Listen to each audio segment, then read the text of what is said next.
Alcides Peron, bem-vindo ao Roteirices. Antes da gente começar a nossa conversa sobre o uso da inteligência artificial em ambientes de guerra, um tema bem interessante para o momento, eu vou pedir para você se apresentar.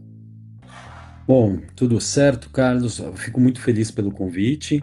Eu sou professor da Faculdade de Ciências Aplicadas da Unicamp e sou também professor do programa de pós-graduação em Relações Internacionais Santiago Dantas. Também estou alinhado aí à Rede Latino-Americana de Vigilância, Tecnologia e Sociedade. E pesquisador e professor do ICSA, né, que é o nosso mestrado interdisciplinar em Ciências Sociais e Humanas Aplicadas lá da Unicamp. Muito bem. Bom, inteligência artificial e guerra, uma combinação no mínimo explosiva, né, para ficar no tema. Para começar, eu vou mostrar aqui na tela algumas reportagens recentes sobre o uso da inteligência artificial pelos militares. Aí, a partir daí, a gente vai conversar. Essa aqui é uma matéria da revista Wired, e eu vou ler o título para quem está só no podcast. Eu já dou um aviso também. Dependendo da plataforma que você estiver escutando, Spotify, por exemplo, é possível assistir ao vídeo dessa entrevista. Se não, eu vou ler aqui a tradução e você tendo a oportunidade depois de dar uma olhadinha no vídeo, porque essa entrevista vai estar no YouTube também. O título é Demonstrações da Palantir mostram como o Exército poderia usar chatbots de inteligência artificial para gerar planos de guerra. E aí você tem ali a linha fina, né, o subtítulo, que completa: demonstrações de software e registros do Pentágono detalham como chatbots, como o Claude da Anthropic, poderiam ajudar o Pentágono a analisar inteligência e sugerir próximos passos. Essa outra aqui é da revista Jacobin. Inteligência artificial já está fazendo a guerra ainda mais terrível. Aí tem essa outra aqui que é da New Republic. Mostra aí o secretário de guerra, né? Eu costumo dizer que ele é o secretário de crimes de guerra, dizendo que ele admite o uso da inteligência artificial na guerra contra o Irã. Essa aqui é da Mother Jones também, que é uma revista importante. Ela mostra que vídeos falsos de guerra estão degradando a confiança das pessoas na realidade. Aí a matéria tem vídeos aqui mostrando ataques falsos, né? Então você tem uma guerra de vídeos que houve um ataque em algum lugar e aí tem um vídeo mostrando que aparentemente a destruição foi muito maior e aí ninguém acredita mais no que é fato e o que não é. E para encerrar aqui eu vou colocar um trechinho dessa entrevista do Emil Michael, que ele é subsecretário de Guerra para Pesquisa e Engenharia do agora Departamento de Guerra. Ele vai falar em inglês, é um trechinho curto, depois eu traduzo. That's been a priority, and we've kind of, in 90 days, I think we've had 1.2 million of the 3 million people at the department use some form of AI. When that number was 80,000 before I started. Então ele diz que 6 meses depois de ele ter assumido o cargo, em 90 dias ele passou a ter 1.200.000 funcionários dos 3 milhões que trabalham no Departamento de Estado, né, um número enorme, usando algum tipo de IA. Antes dele assumir, era de 80 mil. Então, Alcides, agora que eu te bombardeei aí com todas essas informações, vou começar com uma pergunta simples, né, mas que remete ao texto da matéria lá da Wired, que foi a primeira que eu mostrei. Quais são as aplicações atuais da inteligência artificial em operações militares? Se a gente volta para 2022, era assim, o chat GPT, todo mundo fascinado com aquilo, e o desenvolvimento está sendo muito rápido, muito grande, e agora está sendo usado em guerra. Então, queria que você desse uma ideia geral aí sobre essa virada toda, a ponto de agora a IA estar decidindo os rumos da humanidade, praticamente. Perfeito. Olha só, quando a gente pensa, né, nas aplicações de IA, geralmente o que vem na nossa cabeça logo de cara, pelo menos era o que vinha, né? Hoje eu já vi que a maré mudou um pouquinho. Mas até então todo mundo falava de automatização, robotização da guerra. Então era muito comum a gente mencionar IA e automaticamente nós traduzirmos isso em termos de drones armados, traduzirmos isso em termos de, como eu posso dizer, robôs aplicados em guerra e outras formas de automação de instrumentos no campo de batalha. Ocorre que a gente vem observando, e já teve uma mudança significativa, em que a gente pode dividir em três grandes blocos as aplicações de inteligência artificial. E a gente vai se dedicar um pouco mais na segunda, que eu vou mencionar daqui a pouco. A primeira é coleta de dados. Nós estamos falando de sistemas, sensores, instrumentos que são aplicados no campo de batalha mesmo, para coletar uma multiplicidade de dados. Isso vai de satélites, drones, né, que são capazes de coletar dados e sinais de celulares, e inclusive de redes sociais. Outros periféricos que podem ser utilizados também como sensores e que vão triar e produzir dados, como câmeras. Saiu recentemente, inclusive, uma informação que algumas câmeras de segurança estariam sendo hackeadas, né, no Irã, para, inclusive, você conseguir mapear determinados territórios. Então veja como uma câmera de segurança ela se torna um objeto, um sensor remoto também. E tudo isso também é mediado por inteligência artificial, né? Então esse é o primeiro conjunto de sensorialização e coleta de dados. Evidentemente, tudo isso vai precisar passar por um processamento. E aí a gente tem também sistemas que vão estar inclusos dentro desse primeiro grande bloco, que vão processar os dados e vão chegar no segundo elemento segunda possibilidade de usos de IA, que é justamente o de suporte à decisão. Tudo isso que você mostrou aqui do sistema da Palantir, do sistema que a gente poderia trazer também da Anthropic, que era o sistema Claude, ou o sistema que é utilizado por Israel, que é o Lavender, e você tem outros também, Bell, enfim, uma série de outros, eles são sistemas de suporte à decisão. Isso significa que eles vão incorporar vários mecanismos de triagem de dados e vão ser, no limite, um LLM, Large Language Model, que é o que é o ChatGPT, por exemplo, só que com esteroides, com uma enorme capacidade de reunir dados e sugerir, né, alvos, sugerir rotas de ação para o tomador de decisão que está na caserna, que está no ambiente decisório. Então, eles são instrumentos de suporte de decisão no sentido que eles vão reunir informações de todos esses periféricos que eu falei, mas também vão cruzar com dados de inteligência, relatórios produzidos por agentes em campo, outros relatórios antigos, perfis, redes sociais, todas as informações disponíveis, tudo que for open source, tudo que não for open source, né, que for material de inteligência, e vão produzir recomendações para o tomador de decisão. E por que que isso é uma inovação? Até então, nós tínhamos alguns elementos de suporte à decisão. Só que você imagina a quantidade de pessoas, técnicos, especialistas que tinham que ser mobilizados para triar todo esse primeiro conjunto de dados, para traduzir eles depois em informações interessantes, muitas vezes até analógicas, disponíveis de maneira estática, às vezes, para os tomadores de decisão. E aí você precisaria de alguém que triaria esses dados e passaria essa informação para o tomador de decisão. Quando você tem esses LLMs aplicados no processo decisório, você acelera a decisão. E você pode colocar, no limite, uma pessoa que não é um técnico, nem um grande expert, mas uma figura que tem alguns objetivos muito declarados, muito, como eu posso dizer, pontuais sobre a guerra. E ele pode interagir diretamente com essa máquina poderosa, que vai trazer uma série de informações para eles, já mastigadas, direcionadas, que a gente pode discutir daqui a pouco como ela funciona, tá? Mas só para a gente não se perder aqui. Então, esse é o grande uso que tem sido feito agora. E, evidentemente, nós temos o terceiro grande bloco de uso, que são na aplicação de instrumentos propriamente dito cinéticos, né? Que, por exemplo, o drone, que vai fazer uma identificação automatizada de alvo, vai ter um direcionamento automatizado de mísseis, e uma série de outras plataformas de ataque que vão acabar tendo vários outros critérios de automação baseados em IA. Então, a gente tem esses três grandes blocos que, se somados, a gente verifica uma enorme ingerência da IA comandando o conflito. Agora, quando eu digo isso, me permita a digressão um pouco demorada, mas apenas como um lembrete importante, ainda que nós falemos da IA como sendo aquela que comanda a guerra, a gente, no final das contas, está falando do quê? De sistemas que são desenvolvidos lá no Vale do Silício, que são desenvolvidos em outras regiões no globo, nos Estados Unidos, e que, no limite, são desenvolvidos por pessoas que têm visões de guerra, que têm visões de automação, que têm noções de critérios de automação e interesses políticos, interesses sociais que são manifestos nos algoritmos desses sistemas. Então, no limite, ainda que seja IA, o que a gente está falando é sobre uma expansão de decisores sobre a guerra, e não uma limitação à IA.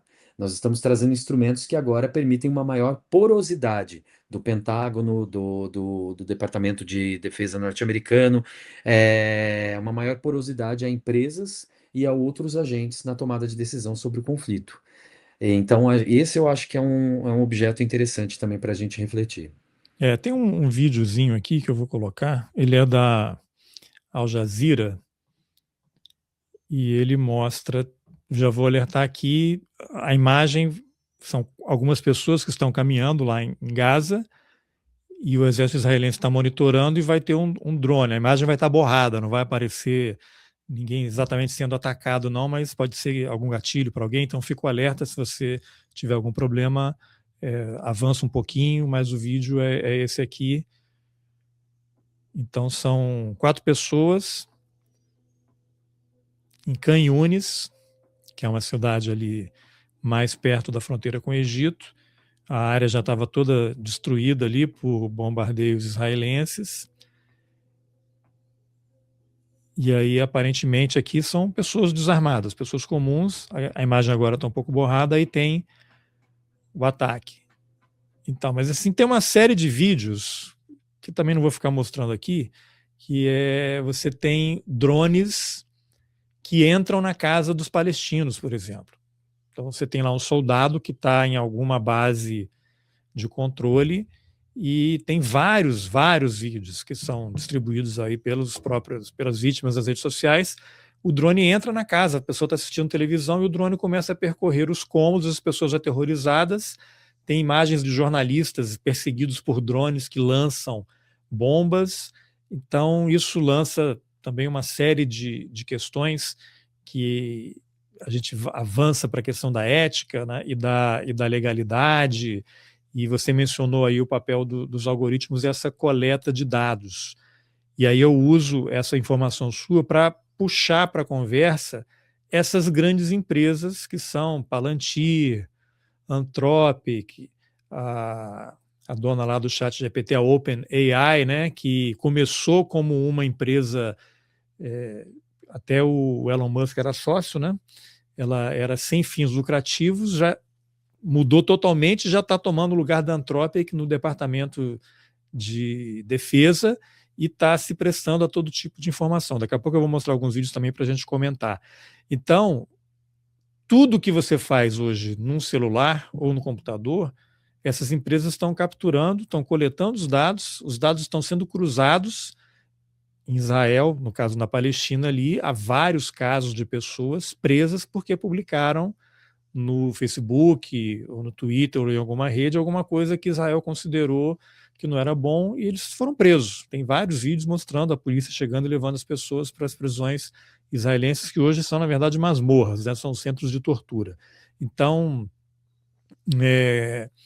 aqui, o que a gente pode compreender desse momento em que a tecnologia, o avanço da ciência, em tese, é algo para a gente louvar, né, e usar de uma forma tão positiva, se volta para determinados governos como arma mesmo, um instrumento contra as pessoas. Eu fico imaginando Rio de Janeiro, por exemplo, né, eu sou do estado do Rio, São Paulo também deve ter isso, né, a quantidade de câmera de segurança. Tem algumas empresas, no Rio é uma tal de Gabriel, que está em tudo quanto é prédio, filmando a hora que você entra, que você sai, placa de carro, e tem lá uma informação que eles compartilham com a polícia. Então, se você tem um Estado autocrata, você tem uma situação de guerra, acabou, né? Você não tem mais privacidade, reconhecimento facial. O ICE aqui nos Estados Unidos também filmando as pessoas que estão protestando contra as ações deles. Já é um aplicativo com reconhecimento facial e você já entra num banco de dados do governo. Em alguns casos, você automaticamente já é considerado terrorista doméstico. Então, eu te pergunto pelo lado do cidadão, né? da pessoa, como é que lidamos? Como é que vamos daqui para frente? Isso já é uma tese de doutorado, né? Mais uma. Temos bastante coisa aqui para discutir. Vamos por partes. Eu acho que tem um elemento aqui interessantíssimo que vale a pena sempre mencionar. Tem um autor que eu sempre acompanhei muito, já Ele morreu acho que há uns 3, 4 anos atrás, que era o Paul Virilio. E ele era um urbanista, né? Ele tinha toda uma visão filosófica que também discutia questões relativas à guerra. E, acima de tudo, para ele, o urbanismo é militar, ele já discutia esses elementos na presença do ambiente urbano. Só que tem um detalhe que ele falava muito das tecnologias, é que toda tecnologia, toda aceleração, na verdade, né, trazida pela tecnologia, produziu tipos de acidentes diferentes. Evidentemente, acidentes físicos que a gente conhece, até o ponto da gente chegar na aceleração digital. As novas tecnologias digitais, e hoje a gente pode incorporar nisso a inteligência artificial, também produzem uma série de acidentes. Isso significa o quê? Que quando ele e tantas outras autoras e autores estão por trás disso também, dessa reflexão, as tecnologias elas não são absolutas nem isentas de discussões sobre os seus riscos. Muito pelo contrário. A partir do momento que a gente começa a observar que elas se tornam poderosas, articuladas com regimes de poder bastante enfáticos, e também elas vão progressivamente expulsando o ser humano do processo decisório, perdão, a gente começa a observar que essas tecnologias trazem inúmeros problemas para a gente. Exatamente, essa aí é a capa da bomba informacional do Paul Virilio. Excelente livro também, e tem tantos que ele traz esse argumento, em que fica claro o seguinte: as tecnologias elas não são uma representação direta do progresso. Elas muitas vezes podem incluir retrocessos dentro do seu design tecnológico. E, portanto, a gente tem que estar atento e observar de que maneira as tecnologias se comportam em interação com os seres humanos. Nunca nenhuma tecnologia pode ser entendida fora do seu processo de interação. E isso se estende, evidentemente, para sistemas de segurança, sejam eles sistemas de câmeras, sejam eles sistemas automatizados de decisão de bombardeio, como o que você acabou de mostrar, que está associado aos sistemas de drones. Então, por trás desse grande debate nosso, é uma reflexão de como as tecnologias participam da transformação do social e quanto o social também induz as tecnologias a terem uma determinada formação mais, como a gente pode dizer, um determinado design mais agressivo, mais nocivo, e que muitas vezes nós não percebemos. O que isso nos traz enquanto reflexão?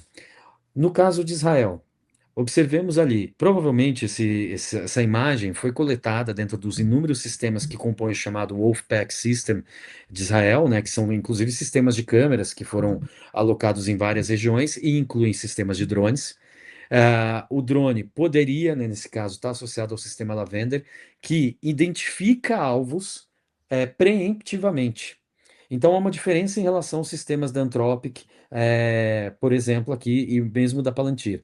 O sistema Lavender ele é capaz, a partir de cruzamentos de inúmeros dados, que vão de redes sociais, que são dados de geolocalização, são dados de celular, são dados de imagem, bancos de imagens, de reconhecimento facial, sistemas de satélite, sistemas de drones, footages, né, imagens de drones armazenadas, e a partir disso ele vai construir um campo que vai ser muitas vezes, né, diretamente associado a campos de suspeita.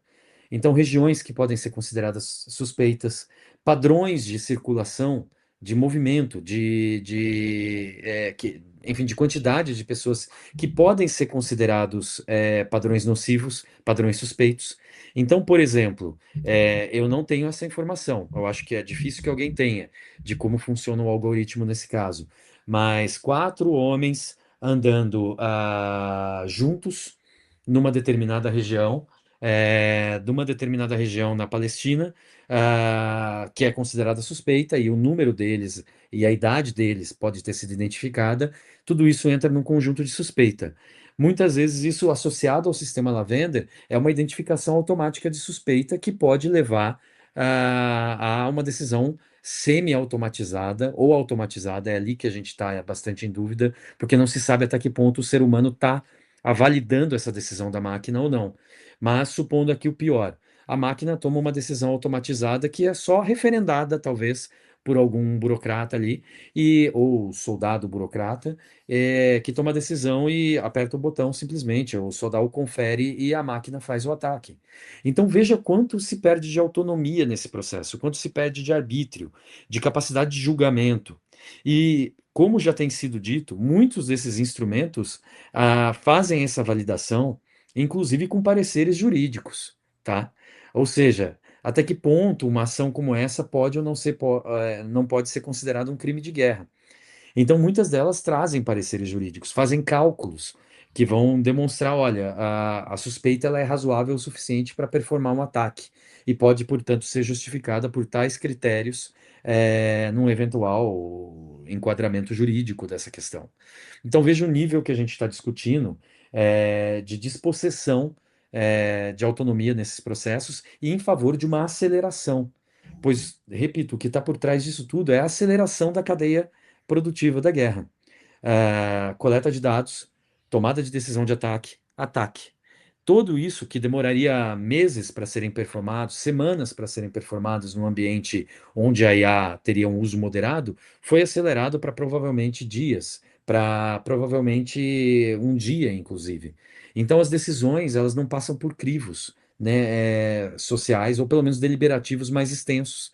E tudo isso faz com que o número de mortos nos conflitos cada vez mais seja de civis. Existe uma tônica nos últimos 15, 20 anos, que já, se não mais, eu precisaria recuperar esse dado, de que aqueles que mais morrem em conflitos armados nos últimos anos são civis e não combatentes. Porque você está bombardeando zonas com alta densidade populacional, você está assumindo o risco do bombardeio. Então, como uma consequência imediata disso, você aumenta o número de, entre aspas, aqui, acidentes, ou pelo menos ataques cujo planejamento jurídico já é antecipado também, para que não haja nenhum tipo de enquadramento negativo da ação. Então, isso já vai demonstrando uma série de problemas nas quais nós estamos imersos. Agora, Carlos, amplio aqui a minha reflexão para o ambiente urbano. Imagine que, evidentemente, uma tecnologia como Lavender ou essas outras da Anthropic aí, da Palantir, elas não estão disponíveis, evidentemente, para a gestão da segurança no campo urbano. Mas a dimensão da sensorialidade, a aplicação de aplicativos de predição criminal, de reconhecimento facial, que muitas vezes são utilizadas nesses ambientes de exercício excessivo de poder, acontece, elas estão disponíveis e são vendidas e comercializadas com uma grande frequência junto às forças de segurança, seja de São Paulo, seja do Rio de Janeiro, seja de cidades do interior. Então, são ferramentas que estão à disposição dos poderes públicos. E isso circula para cá, né, em feiras de segurança eletrônica, em feiras de segurança e defesa.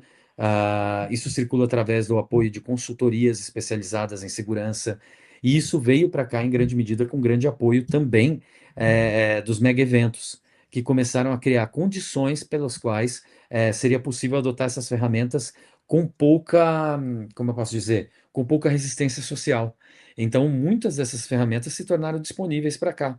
Agora, a gente expande isso também para os Estados Unidos. O ICE vem utilizando modelos de linguagem, Large Language Models, né, LLMs, para fazer buscas de imigrantes tidos como ilegais.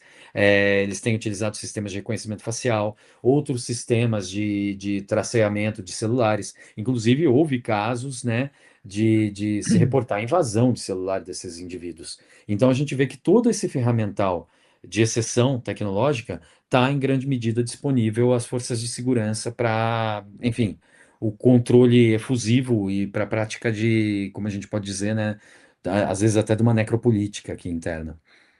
Então vou te mostrar agora aqui um videozinho. Esse aqui é uma pessoa bem conhecida, né? É o Elon Musk, exatamente sobre essa questão da guerra. Ele vai falar, depois aqui eu traduzo.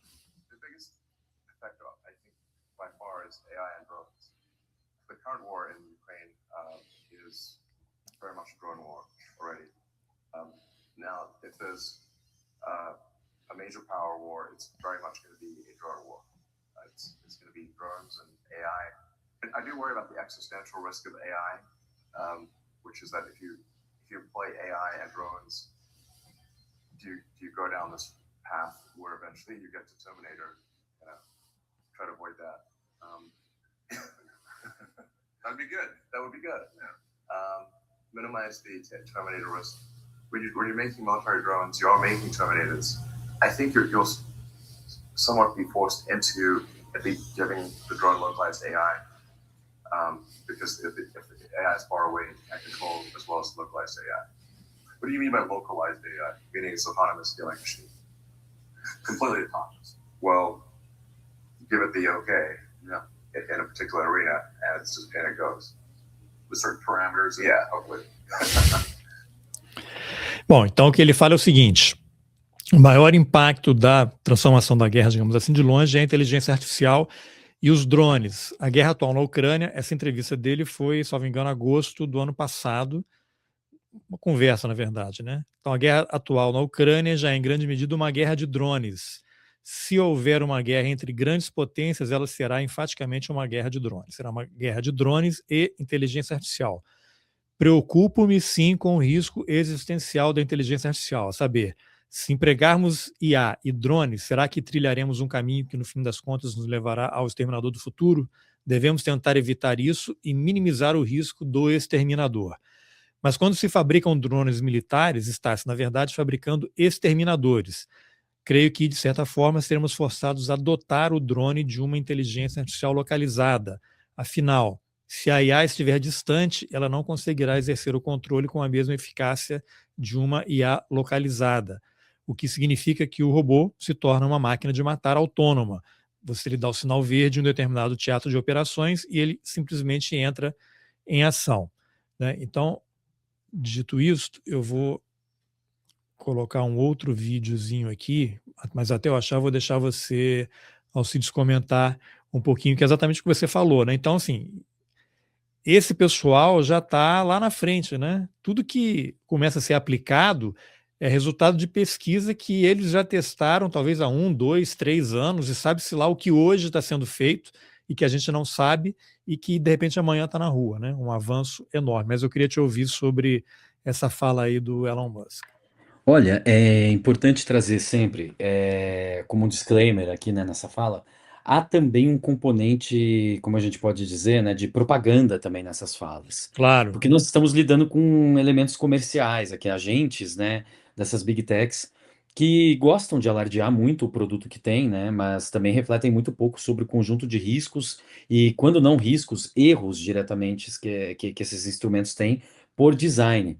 Tá? Então não são erros casuísticos ou erros de operação, mas muitas vezes o erro, o viés, né, o bias, ele está contido na própria dimensão do algoritmo, do Sim, design alguém do algoritmo. programou o algoritmo, alguém Alguém escreveu o programou. algoritmo.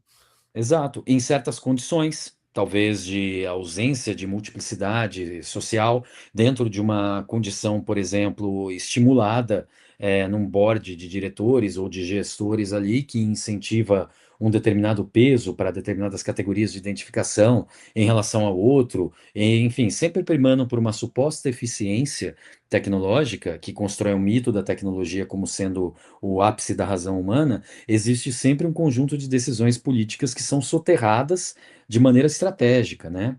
Então, o que eu vejo quando o Elon Musk fala isso, ele alude aí a uma série de simbologias, a uma série de elementos, né? Uma das mais importantes reflexões que ele traz ali é que ele já identifica que, por exemplo, essa coisa de uma automação remota, de sistemas de drones, e de outros sistemas de armas, ela é algo que já precisa ser superada e você precisa embutir a inteligência artificial diretamente no mecanismo para que ele tenha uma total autonomia. Mas ele mesmo se preocupa ali um pouco com a extrema automação do sistema, a tal ponto do sistema tomar decisões sem que haja algum controle humano e provocando aí o chamado risco daquele imaginário da década de 80, né, da Skynet, um sistema que toma uma decisão autônoma sem que o ser humano passe por ela, né, administre essa decisão. O que ocorre aqui é que nessa reflexão propagandística dele, né, ele faz aqui uma inflexão que é um pouco exagerada. A guerra na Ucrânia é uma guerra já de drones. Ela não necessariamente ela é uma guerra de drones. Aqui eu não quero entrar no detalhe Sim, específico da drones guerra. também, né? Com drones também, mas isso se opera em múltiplas camadas. Um teatro de operações como o da Ucrânia, ele é absolutamente complexo. Nós estamos falando de direcionamento de satélites, a gente está falando de aeronaves, a gente está falando de pessoas em solo, inteligência humana, inteligência cibernética.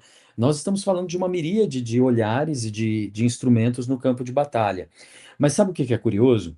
Os drones, sim, da parte da Ucrânia, eles deram uma vantagem para a Ucrânia em várias medidas, porque permitiram eles cruzar as linhas inimigas, né, e chegar até cidades, até outras instalações que antes seria impossível, porque a Ucrânia não possui grandes sistemas de mísseis, outras formas de contra-ataque. Mas o que a Ucrânia recebeu muito do Ocidente foi sistemas para derrubada de drones russos. Na verdade, drones que a Rússia desenvolve, quando não compra da Turquia também, alguns, e faz esse uso no campo de batalha. São vários tipos de drones. A gente tem o sistema que é plataforma de vigilância e armas, e tem os drones suicidas, né, que são drones loitering, que ficam voando, e de repente, a partir de um acionamento remoto, eles vão até o determinado objeto. E tem os drones que são direcionados mesmo, suicidas, mas direcionados por humanos. O que aconteceu foi o seguinte: diante da enorme derrubada de drones que estava acontecendo no campo da Ucrânia, como que os russos começaram a encontrar inovações para tentar contrapor essa derrubada massiva de drones que eles estavam enfrentando? Eles começaram a conectar os drones em fibra ótica, em fios de fibra ótica e com rolos imensos, e começaram a sobrevoar aquilo, né, evidentemente de uma linha mais próxima de onde o ataque aconteceria, e começaram a fazer esse tipo de ataque, evitando que o drone fosse derrubado. Então, veja, a solução para essa grande automação da guerra que o Elon Musk traz, ela vem por uma forma rudimentar de reorganização dos meios no campo de batalha.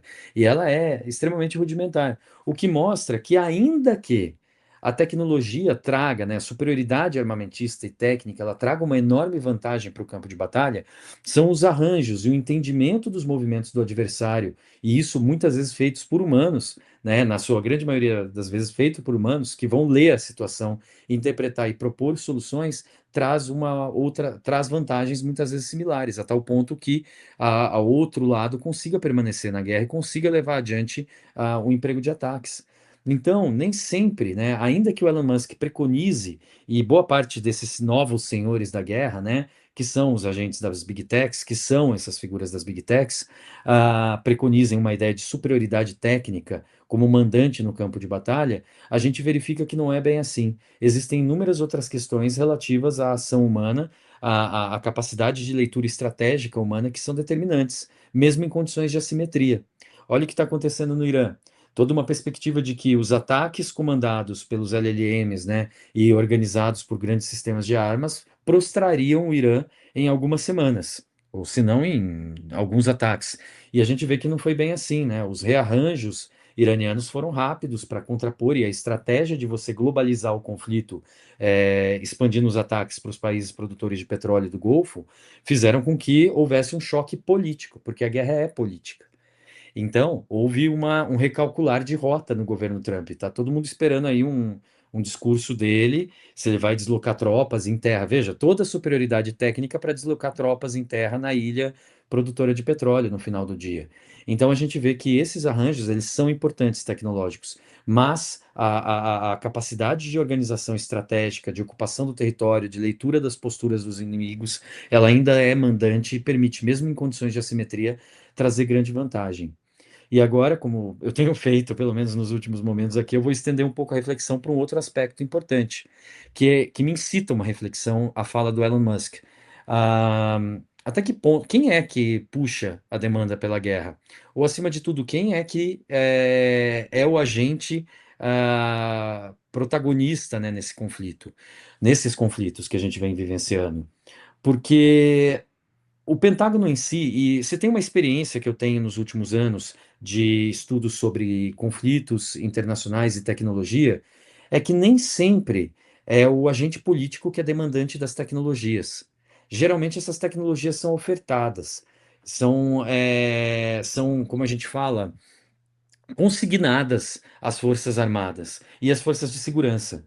No Brasil, por exemplo, olhando para o campo da segurança pública, não havia uma demanda latente por sistemas de reconhecimento facial ou de policiamento preditivo. Isso era ofertado por essas empresas que muitas vezes ludibriam agentes políticos com, enfim, um argumento de superioridade tecnológica e aquilo que o Eugenie Morozov chama de solucionismo sociotécnico, que é nada mais, nada menos do que a ideia de que a tecnologia vai resolver todos aqueles dilemas que existiram historicamente, seja na segurança pública, seja na guerra. Então eu fico refletindo um pouquinho a respeito do papel que essas big techs têm na indução desses conflitos, na oferta de tecnologias, principalmente para viabilizar, né, o teste dessas ferramentas nesses campos de batalha. E o Elon Musk, inclusive, foi uma figura de extrema relevância nesse processo, porque ele se tornou agente do governo. Ele era o Sim, o secretário cara do de Dodge, né? Que privatização, ficou... né? De privatização, não me lembro bem, né? Ali, e que quando a gente argumenta isso com a fala do subsecretário de segurança, a gente vê, olha, tantos funcionários, eram 80 mil que usavam IA, de repente é 1 milhão e pouco que usam IA. Eu fico me perguntando até que ponto não houve um papel ativo, por exemplo, do Elon Musk. Aliás, isso não não é um sofisma. Saiu uma reportagem na Wired que mostrou como o Elon Musk incluiu lá um monte enfim, CEOs, engenheiros da Tesla, da Palantir, o próprio sujeito da Palantir passou a pertencer um pouco ao meio militar norte-americano. E quantos engenheiros não ganharam patentes, né? Isso foi uma grande notícia. O que mostra que a interação com o Vale do Silício ela é carnal, ela é umbilical agora. E, portanto, eu fico refletindo um pouquinho sobre a relação entre esses agentes, né? Quem que puxa o Excelente conflito? você ter falado É. isso, porque no Grok, então, tem duas coisas que eu vou mostrar. Primeira, vou trazer de volta aquele subsecretário da guerra, que está aqui, a gente ouviu o Elon Musk agora há pouco, então ele vai falar e eu traduzo na sequência. So Grok's all in for all lawful use cases across all classified and unclassified networks, as you'd expect, because Elon's truth-seeking. We want truth in the Department of War. We don't want ideology, because ideology will mess with operational decisions. Like you don't want anything to be fake or tilted.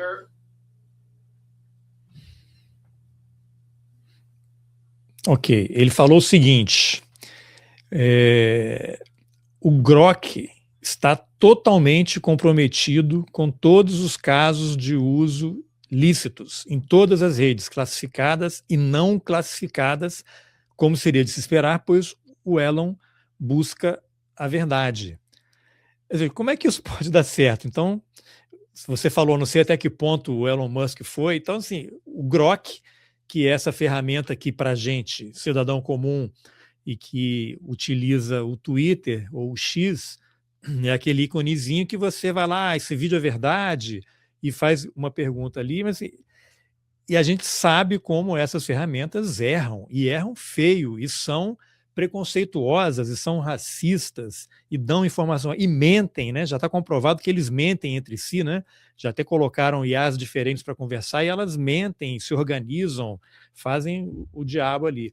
Então, como é que a gente vai lidar com uma situação dessa em que você tem esse tipo de gente que programou esse tipo de software para tomar decisões? E aí eu vou colocar este outro vídeo aqui que vai complementar, que esse aqui quem vai falar agora é o comandante Brad Cooper. Vamos lá. First, our warfighters are leveraging a variety. Opa, parou aqui, peraí. First, our warfighters are leveraging a variety. O vídeo parou aqui. Sumiu o áudio. Será que o Grok está me bloqueando? Não, é impossível, mas... Não, mas tem aqui a falha. Eu tinha feito a tradução. Ele fala o seguinte. Warfighters are leveraging a variety of advanced AI tools. These systems help us sift through vast amounts of data in seconds, so our leaders can cut through the noise and make smarter decisions faster than the enemy can react. Humans will always make final decisions on what to shoot and what not to shoot, and when to shoot. But advanced AI tools can turn processes that used to take hours and sometimes even days into seconds. First, our warfighters Isso, deu certo aqui. O que ele falou foi o seguinte: esses sistemas nos ajudam a filtrar vastas quantidades de dados em segundos, permitindo que nossos líderes superem o ruído e tomem decisões mais inteligentes, mais rapidamente do que o inimigo consegue reagir. Os seres humanos sempre tomarão as decisões finais sobre o que atacar, o que não atacar e quando atacar. No entanto, ferramentas avançadas de IA podem transformar processos que costumavam levar horas e por vezes até dias em meros segundos. Então, fica a pergunta, mas quem é que está programando isso daí?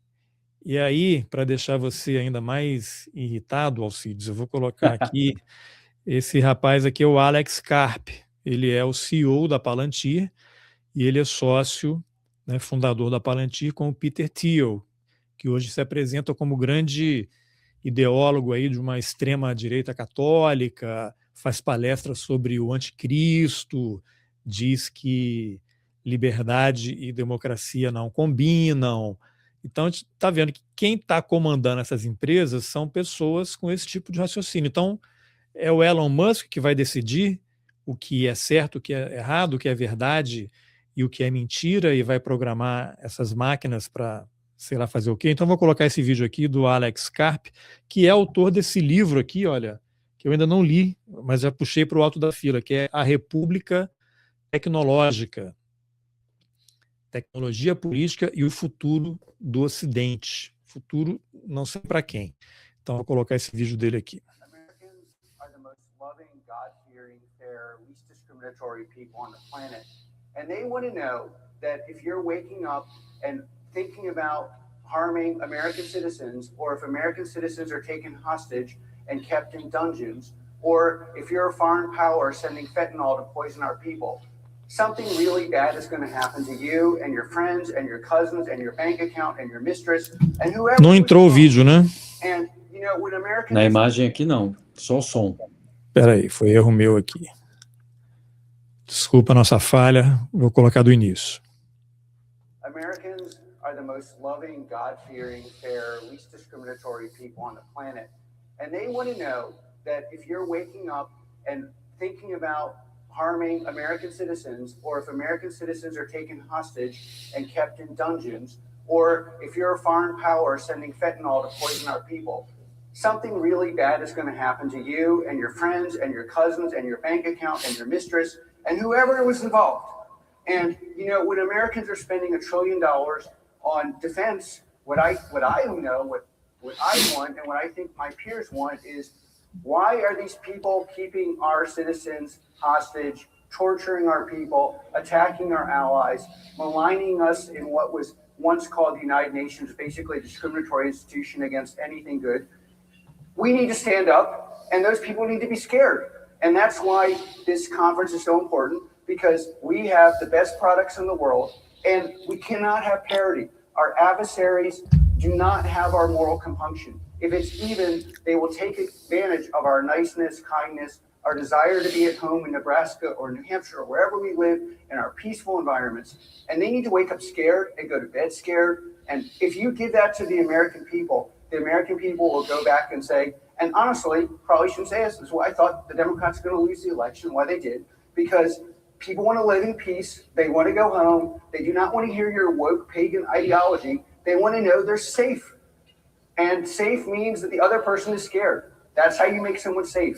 And the average American person understands this. Unfortunately, many of the intellectually captured institutions, funneled and intellectually owned by the Berkeley faculty, do not. And that's what they want, but sure as hell what I want. And that's what Palantir and all the people in this room, I hope, we're here to serve the American people. And my version of service is the soldiers are happier, the enemies are scared, and Americans go back to enjoying the fact that we're the only one with a real tech scene in this country, and we're going to win everything. That's how I see it. Até difícil, né? Mas ele disse o seguinte. Você já conhecia esse vídeo dele? Não, eu não conhecia esse vídeo, mas me surpreende da onde está vindo, a Reagan National Defense Forum. Exatamente. Ele disse o seguinte: os americanos são o povo mais amoroso, temente a Deus, justo e menos discriminatório do planeta. E eles querem ter a certeza de que, se você acordar pensando em fazer mal a cidadãos americanos, ou se cidadãos americanos forem feitos reféns e mantidos em masmorras, ou se você for uma potência estrangeira enviando fentanil para envenenar o nosso povo, algo realmente terrível acontecerá a você, aos seus amigos, aos seus primos, à sua conta bancária, à sua amante e a qualquer outra pessoa que tenha se envolvido. E sabem, quando os americanos gastam US$ 1 trilhão em defesa, o que eu sei, o que eu quero e o que eu acredito que meus pares também querem, é a resposta para a pergunta: por que essas pessoas mantêm nossos cidadãos como reféns, torturam o nosso povo, atacam nossos aliados e nos difamam naquilo que outrora se chamou Nações Unidas, uma instituição basicamente discriminatória contra tudo o que é bom? Olha só o nível do discurso. Precisamos nos impor e essas pessoas precisam sentir medo. E é por isso que esta conferência é tão importante, porque possuímos os melhores produtos do mundo e não podemos aceitar a paridade. Nossos adversários não possuem as nossas reservas morais. Se houver um equilíbrio de forças, eles se aproveitarão da nossa cordialidade, da nossa bondade e do nosso desejo de estar em casa, seja em Nebraska ou New Hampshire, ou onde quer que vivamos em nossos ambientes pacíficos. Eles precisam acordar com medo e ir para a cama com medo. E se vocês proporcionarem isso ao povo americano, o povo americano retribuirá o apoio. E honestamente, embora eu provavelmente não devesse dizer isso, é exatamente por essa razão que eu previa que os democratas perderiam a eleição e foi por isso que eles perderam. Porque as pessoas querem viver em paz.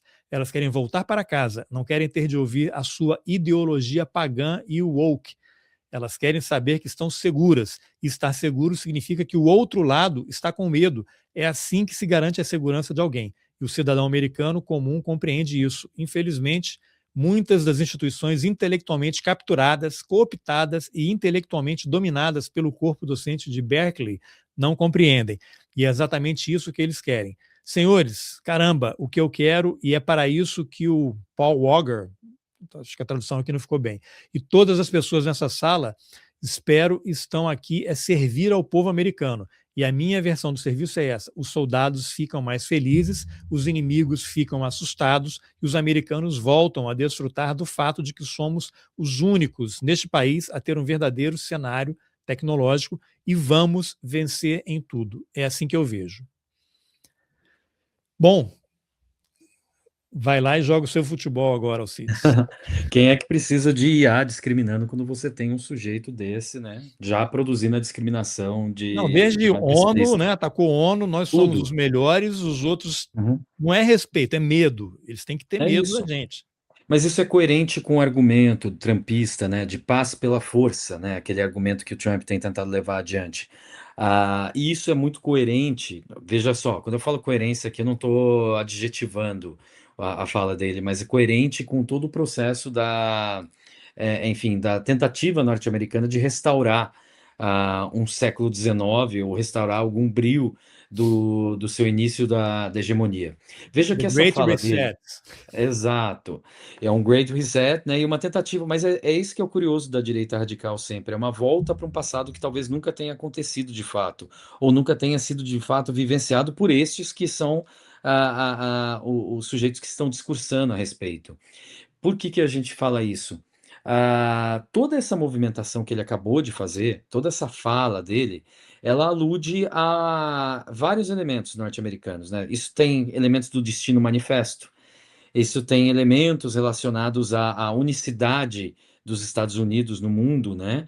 E, acima de tudo, a ideia do universalismo dos valores norte-americanos. Essa fala subentende todos esses argumentos. Somos uma nação tecnológica, racional, e, portanto, nós temos quase que o dever de existir e expandir, né? Evidentemente, não entra na dimensão do universalismo multilateralista ou qualquer outra coisa, né? Que é justamente o que ele bate. Mas tudo isso, somos únicos, somos superiores, e a gente quer que todo mundo volte a temer a gente. Por que deixaram de temer a gente?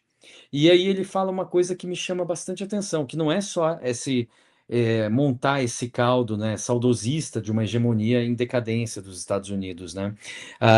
Mas ele demonstra uma coisa, ó: se vocês nos desafiarem, a gente aciona tudo contra vocês. A gente vai saber onde você está, onde a sua namorada está, a sua conta bancária e A etc. amante, até a amante. Amante, até amante, né? E o que que é louco disso tudo? Imagina só, no momento que ele fala isso, ele deixa muito claro que tudo aquilo que seria a construção de uma infraestrutura ligada a uma noção de progresso técnico, de melhoria das condições de vida e, portanto, de inovação e liderança global, que é o que sustenta a hegemonia, como tantos colocam, como Giovanni Arrighi, a Susan Strange, que produzem um consentimento para que os Estados Unidos se tornem, enfim, né, hegemônicos de fato. Elas são um conjunto de instrumentos, um conjunto de tecnologias que, no final das contas, servem para acossar os indivíduos e os inimigos. Olha só, quando ele fala disso, ele rapidamente alude, fica claro que ele está aludindo a um sistema, por exemplo, a SWIFT, ele está aludindo ao regime monetário, ele está aludindo a todas as tecnologias que nós usamos hoje para interagir, se comunicar, são, no final das contas, instrumentos de poder. Então, há muita coisa revelada na fala desse sujeito que deixa claro que já há um bom tempo, a gente só verificou isso agora, mas já há um bom tempo nós não vivíamos numa situação de harmonia e de partilhamento de recursos e de poder que seria característico de um processo hegemônico em ascensão. Mas sim, a gente vive no limite desse processo. E toda a instrumentalização das tecnologias visando acossar o inimigo, produzir medo no outro, ela é justamente uma característica, né, de impérios em decadência, que já não vão mais buscar a sua manutenção pela legitimidade e, acima de tudo, pelo consentimento, mas pela força. E isso é coerente com o quê? Com as movimentações do Trump e com as falas do Trump recentes. A América Latina tem que ser nossa, ele restaura o argumento de uma doutrina Monroe, né, conhecida como Donroe. É uma tentativa de reconstruir um espaço e uma zona de influência nas Américas, claramente com intervenções diretas, como aconteceu na Venezuela. Acima de tudo, essa fala do Carpe, ela revela um pouco essa tentativa de retorno a um período de exercício imperial do poder, que é justamente a degeneração total da hegemonia. Então, eu fico embasbacado, porque, no final das contas, quando a gente observa não só o que ele fala, mas com o que o outro falou, né? Eu acho que era o sujeito lá, o subsecretário, Secretário de Guerra. né?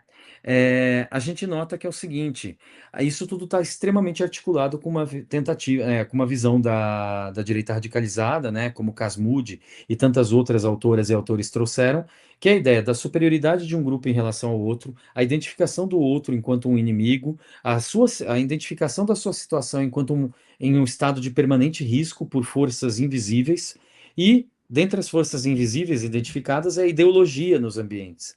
Veja, a Grok está ali para eliminar as ideologias. Mas, Carlos, o que é essencialmente uma IA?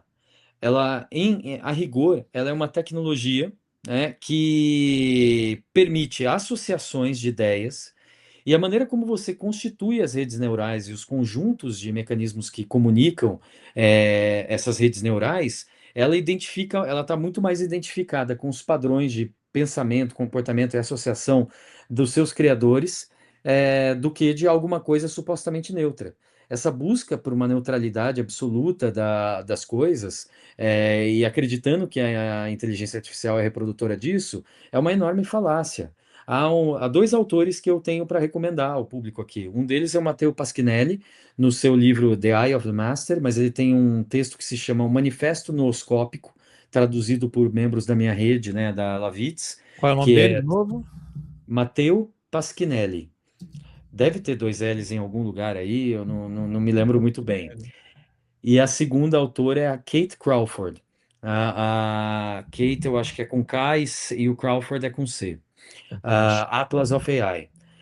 Cada um tem o seu trabalho, mas eles mostram uma questão importantíssima. Por mais rápida e por mais capaz de produzir associações que a inteligência artificial seja, no limite, ela sempre vai reproduzir uma visão difratada da realidade.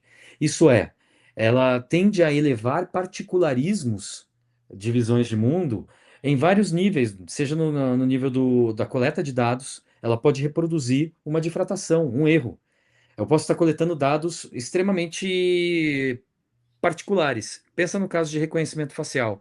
Todos os sistemas de reconhecimento facial, boa parte deles foram testados em bases de dados faciais caucasianas. E, portanto, os padrões de normalidade que elas reproduzem são padrões baseados na noção da branquitude. Ou seja, o normal é o branco. Não à toa, Timothy Gebru faz lá um documentário, Coded Bias, que demonstra como, por exemplo, sistemas performam mal no rosto da mulher negra. Pode haver difratação na dinâmica de processamento, que eu acabei de falar, na maneira como os algoritmos são produzidos, atribuindo pesos e dinâmicas de associações diferentes e particulares com alguns outros dados, pode-se produzir uma visão difratada de mundo. Então, todos esses procedimentos demonstram que, na verdade, a IA constrói mundos particulares e não revela verdades. E, não obstante, a gente observa que isso tudo está manifesto no ambiente da disputa hegemônica entre Estados Unidos e China. Há uma pesquisa que saiu pela Carnegie Endowment, eu não me lembro o autor da pesquisa, mas mostra como os LLMs, na verdade, eles vão reproduzindo visões de mundos particulares dependendo da maneira, da onde eles foram produzidos. Então eles pegam lá os da OpenAI, pegam outros LLMs estadunidenses, pegam um francês, pegam acho que um inglês, e depois eles vão nos chineses. E aí eles fazem perguntas simples, como por exemplo, a guerra na Ucrânia é culpa da Rússia? São perguntas bem simples assim.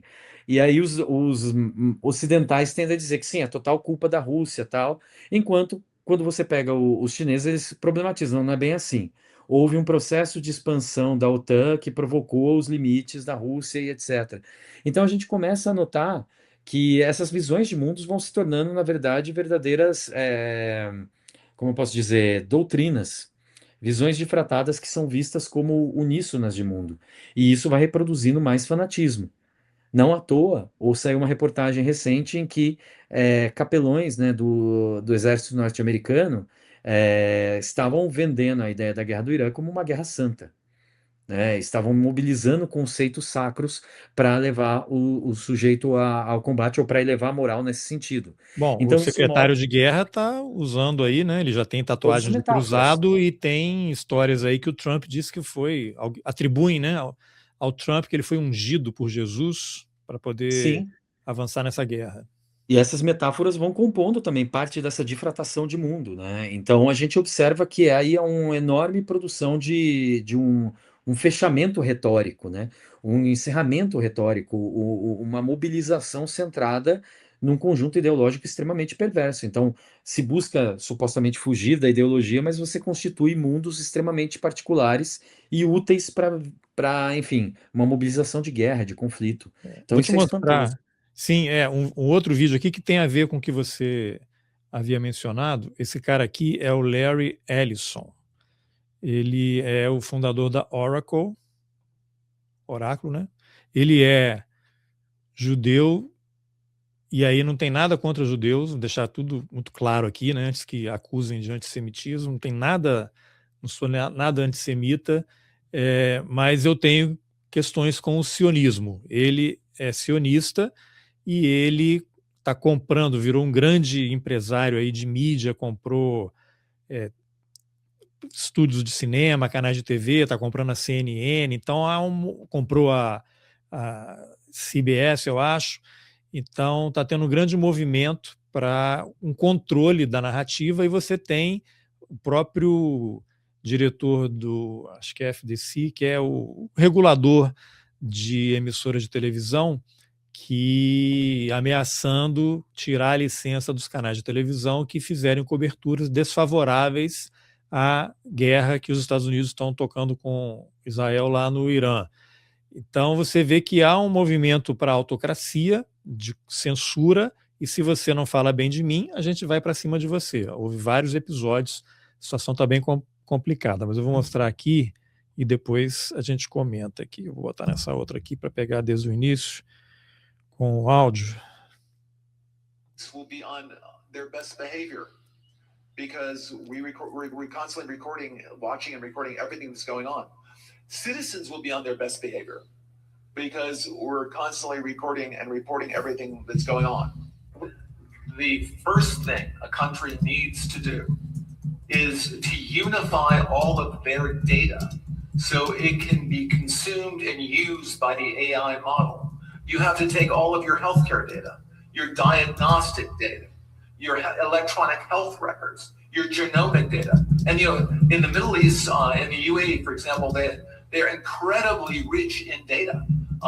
They have a lot of population data. The NHS in the UK has an incredible amount of population data, but it's fragmented.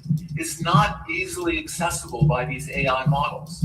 We have to take all of this data we have in our country and move it into a single, if you will, unified data platform. So we provide context. When we want to ask a question, we've provided that AI model with all the data they need to understand our country. So that's the big step. That's kind of the missing link. We need to unify all of the national data, put it into a database where it's easily consumable by the AI model, and then ask whatever question you like. The secret is to get all of that data Aqui vai, in place. vai repetir. Basicamente, ele está dizendo que a polícia deveria filmar tudo, transmitir tudo em tempo real. Os países precisam unificar todos os dados. Esses dados vão ser consumidos e usados pela inteligência artificial, dados de saúde, genoma, e transformar isso numa plataforma unificada, provavelmente rodando nos equipamentos da Oracle, né, que ele vai controlar e vai decidir quem fica, quem não fica, quem pode e quem não pode. Então, isso complementa muito do que você comentou anteriormente, e eu enfatizo a figura do Tony Blair, né?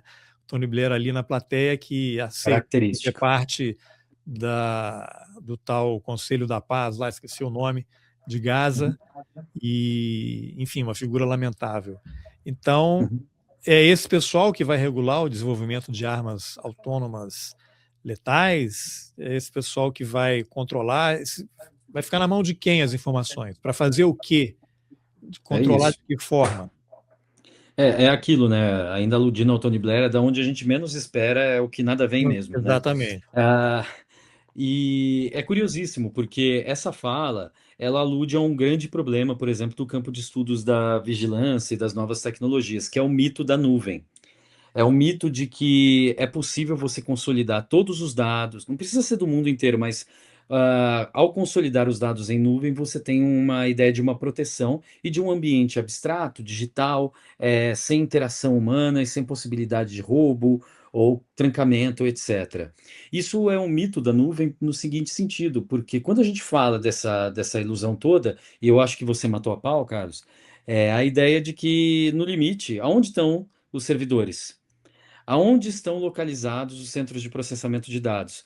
Aonde estão os servidores? Aonde está a custódia dos dados? Aonde estão? Quem é proprietário dos cabos submarinos? Quem é proprietário dos satélites? Quem é proprietário de todo o ecossistema digital físico que sustenta a tal nuvem, né? A nuvem, ela existe nos servidores. Esses servidores estão em algum lugar, sob jurisdição das grandes potências, sobre o controle e administração dessas grandes potências.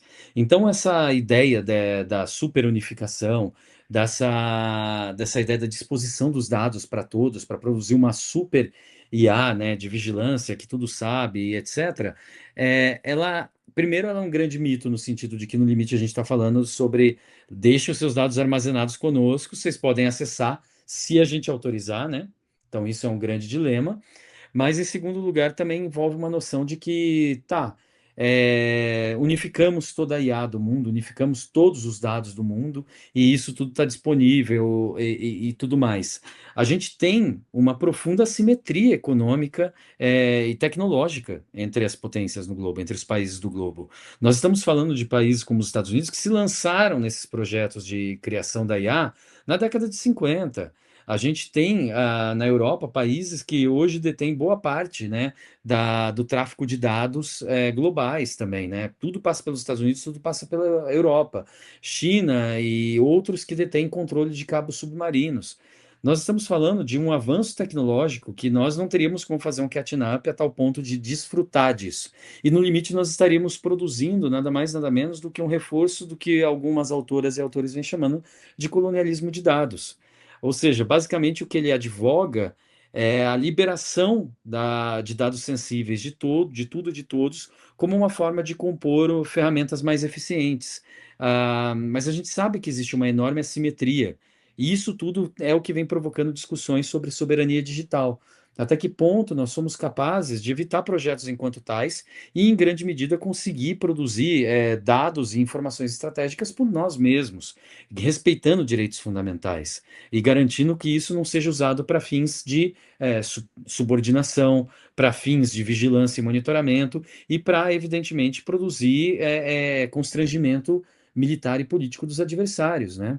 Olha só, vamos supor que eu sei que não existe C na história, mas se nós tivéssemos comprado todo o argumento da Google e de outras empresas, cedido os dados sem nenhum tipo de controle, sem nenhum tipo de restrição, a Google sempre alardeou, assim como outras pertencentes ao Vale do Silício e das Big Techs, né, a Apple e tantas outras, né, alardearam que todo o uso de dados sempre seria cuidadoso, os dados sensíveis são armazenados com um enorme cuidado e assim por diante, né, e toda a interação de dados ela é sempre cuidadosa e restrita aos sistemas da Google.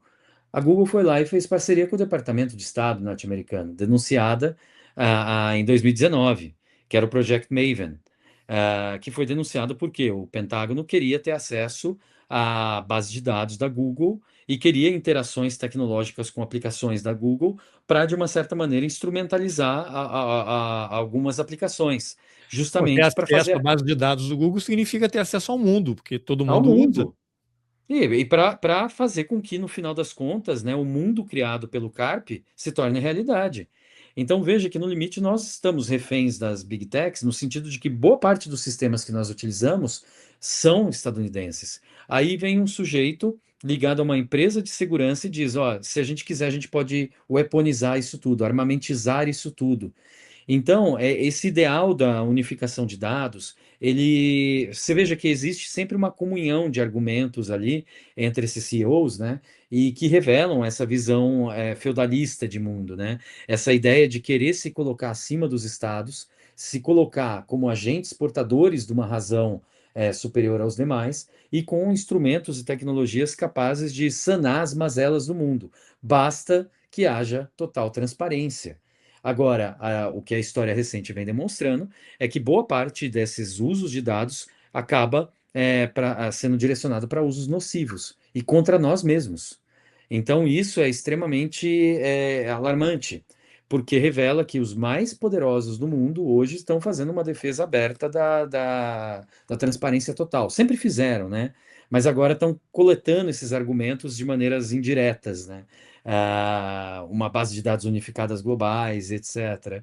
Enfim, como a gente falava, né, no back-office aqui, né, isso alude muito ao argumento do Dave Eggers, né, no livro, acho que era não lembro se era O Círculo, e que Sim. revela esse fascínio que já estava presente. Essa é uma obra de 2010, salvo engano, eu não tenho a data aqui, né, mas que já revela um interesse intrínseco nesses sujeitos, né, de refundar o sistema político global, de reorganizar o sistema político global e a falência da política. A todo momento eles fazem entender que não são filiados a nenhuma ideologia. A ideologia deles é a tecnologia. A ideologia deles é a razão manifesta nos objetos técnicos. Então, eles vão se escondendo. É exatamente esse, né? Tem em português, é O Círculo Tem. que se chama. Inclusive, sai um filme que é estrelado pela Emma Watson e pelo Tom Hanks. E pega alguns aspectos do livro, mas não pega tudo. Mas mostra essa ideia de superar os limites políticos do mundo e as paixões radicalistas humanas por uma substituição por uma ideologia técnica. E é isso que vem substituindo a ideologia californiana, de uma certa maneira, como uma forma autoritária de imposição de visões de mundo baseadas na tecnologia e baseadas na superioridade técnica como soluções de mazelas sociopolíticas do mundo, né? Já que Isso é você falou curioso. em superioridade, vou colocar mais esse vídeo aqui do nosso amigo Alex Karp, Que depois bom. eu traduzo. You can only explain the promise of AI if you understand and embrace the superiority of America and its culture. Because there are dangers in AI, but the reality is there's only two cultures that are going to win in the next year. It's going to be us or China. Europe, I spent half my life in Europe. At this point, when we talk about Europe, we do exactly the same thing as when we hear about educational programs led by mayors or safety programs in the inner city. We just say that I really hope it works out. Please. And I want Europe to win, but we're on our own. And that, of course, there are dangers in AI. And AI is also and will never be anything other than a dual-use technology. But we must embrace our ability to build it, our ability to own the chips, to own the software, build the large language models, and run very, very quickly. Because, again, to quote Huntington again, if we are not the ones controlling the violence, we will not be dictating the rule of law. The things we hold precious in this culture, I would say embodied by our Constitution, and especially in our first 4 amendments, those things will not be the same if we are not the dominant technological culture in the world. And while we may have tons of disagreements on these things, those are really the alternatives. And most of what we can do, in my view, to counter our adversaries is also to build the technology. And then, one of the lessons of Palantir is no one's coming to defend you. You have to defend yourself.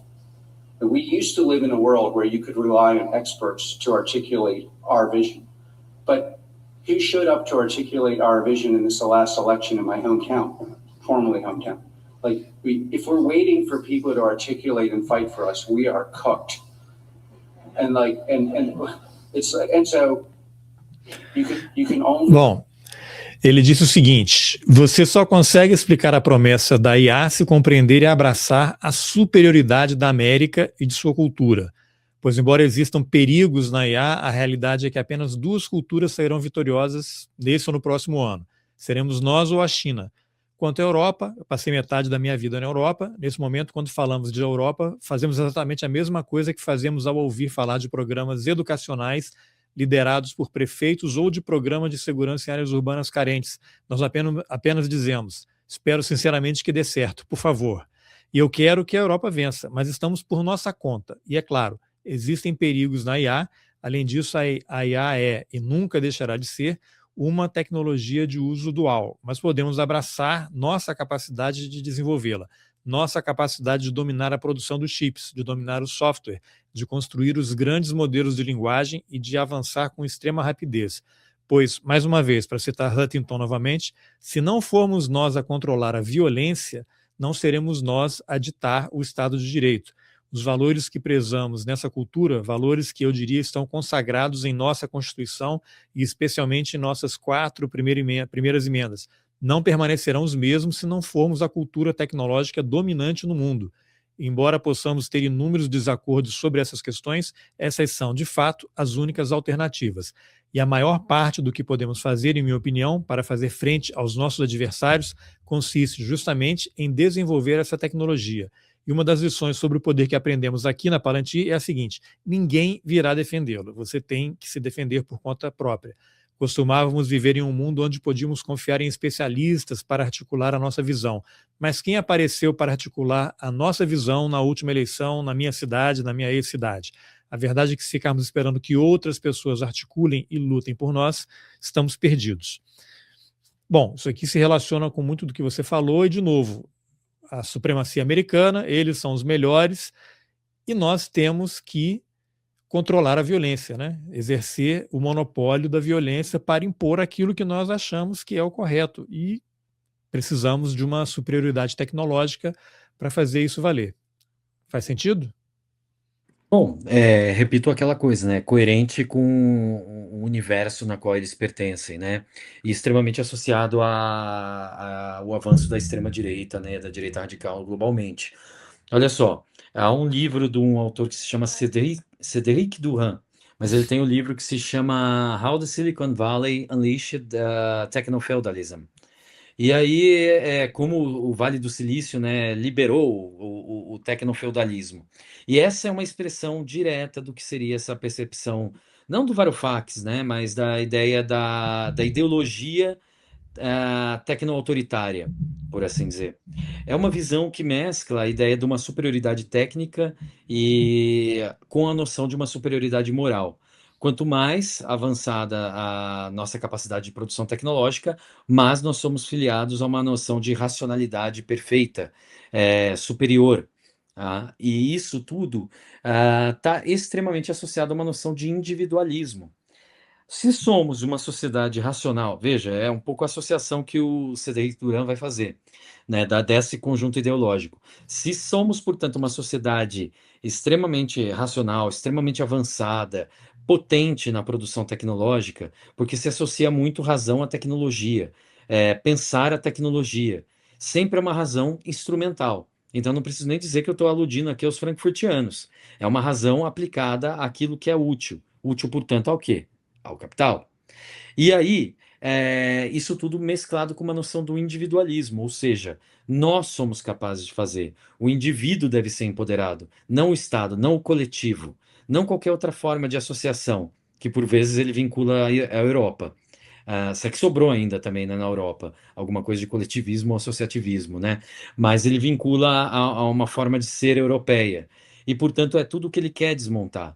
Quanto mais atomizada a sociedade, mais rendida ao aparato e ao conjunto sociotécnico, mais forte e mais viável vai ser um projeto de superação da política que leva à destruição. Nós somos racionais, nós não nos autodestruímos. E é um pouco essa linha que eles seguem. Quando que isso começa a ganhar expressão? Isso começa a ganhar expressão quando a própria ideologia do Vale do Silício e o neoliberalismo entram em crise e em choque, em meados dos anos 2000, no início dos anos 2000. Não havia uma ideologia capaz de substituir as perspectivas neoliberais que os Estados Unidos se entregaram de corpo e alma nos anos 80 e 90. A ideologia do Vale do Silício, ela era melhor a ser apropriada ali. Então, noções de superioridade tecnológica, veja, há desigualdade, mas há uma produção tecnológica que pode vir a superar os problemas da desigualdade. Tudo isso era colocado na conta da tecnologia e da racionalidade. O que eu tenho escrito a respeito é como você sai, né, dá um duplo twist carpado dessa ideologia tecnológica e ela passa a se tornar também um modelo autoritário, que está associado a uma ideia da superação ou associação ao Estado, principalmente numa dimensão de manutenção da ordem. Isso é, todo esse argumento do Karp de individualismo, de superioridade tecnológica, superioridade moral, associado com o poder de restrição das liberdades dos outros, que tanto atravancam esse projeto de sociedade de se desenvolver. E veja como isso está casando com o argumento trumpista, como que isso está próximo do trumpismo. O trumpismo vincula a desordem ao imigrante, ao não americano. São dois passos também para ele vincular tudo isso ao americano negro, as camadas não, as camadas empobrecizadas, né, do Rust Belt. E veja como isso casa com todo o projeto tecnológico da Palantir. Instrumentos de identificação, reconhecimento facial, vigilância, monitoramento, empoderamento da manutenção da ordem. Então, é uma ideologia que prima pelo individualismo, tal qual o capital, é uma ideologia que prima por uma racionalidade técnica, tal qual a ideologia neoliberal, mas o foco dela é justamente o empoderamento de comunidades produtoras de tecnologia como gerenciadoras da vida social, articuladas ou não com o Estado na forma de produção de violência. E essa é a grande ambiguidade, né, dessas big techs. E eu acho que ressoa muito com o próprio nome da empresa deles, fazendo aqui o meu salto nerd, né? Palantir, né? A bola de cristal do Saruman. Ela é ao mesmo tempo um instrumento que permite, no Senhor dos Anéis, no universo do Tolkien, né? Permite tudo ver, permite identificar o inimigo, sentir o inimigo, mas ao mesmo tempo ela é um instrumento que evoca uma aura, para trazer o Walter Benjamin também para a jogada, uma aura maligna, algo que entorpece e fragiliza o próprio usuário da tecnologia, o próprio usuário do instrumento. É essa aí que é a tal da Palantir. E é curioso que esse universo e esse imaginário, ele é consumido e ele é vinculado apenas como uma visão unilateral, ou seja, o que tudo vê. Eu posso acabar, esmagar os meus inimigos, mas essa arma, ela era uma arma do inimigo. Ela é uma arma das forças do mal. E ela é uma arma que consome o seu próprio usuário. Então, eu acho que essa reflexão ela é fundamental para produzir essa digressão sobre o papel das Big Techs. Ainda que elas tragam um universo novo de possibilidades, os acidentes, talvez não acidentes delas, seja isso, né? A própria o enaltecimento e a vinculação e o empoderamento de uma visão de mundo extremamente autoritária. Nesse ponto eu concordo com o Cédric Duran. O Vale do Silício tem um papel e uma responsabilidade imensa na formação do cognitivo do trumpismo também. Não é só unidirecional do trumpismo para o Vale do Silício. O Vale do Silício mune eles de um argumento e de uma hipótese de potência tecnológica que arrastou eles agora para um conflito que eles não sabem como sair. E eu acho que tem muito disso nessa visão de mundo, né, das Big Techs.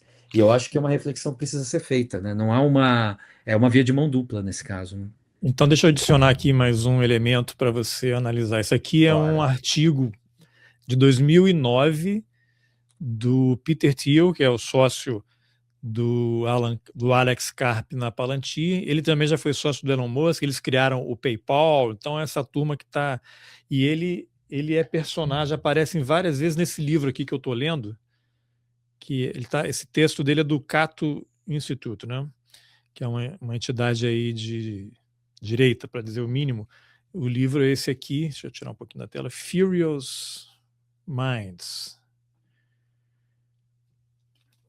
Dá para ver aí, Furious Minds, The Making of the MAGA New Right, né? Como é que a nova direita da MAGA foi feita. Então você tem vários personagens, são acadêmicos em universidades da Ivy League, no país inteiro, nos Estados Unidos, que foram se direcionando para esse tipo de pensamento de supremacia, são leitores do Carl Schmitt, né, aquele ideólogo alemão,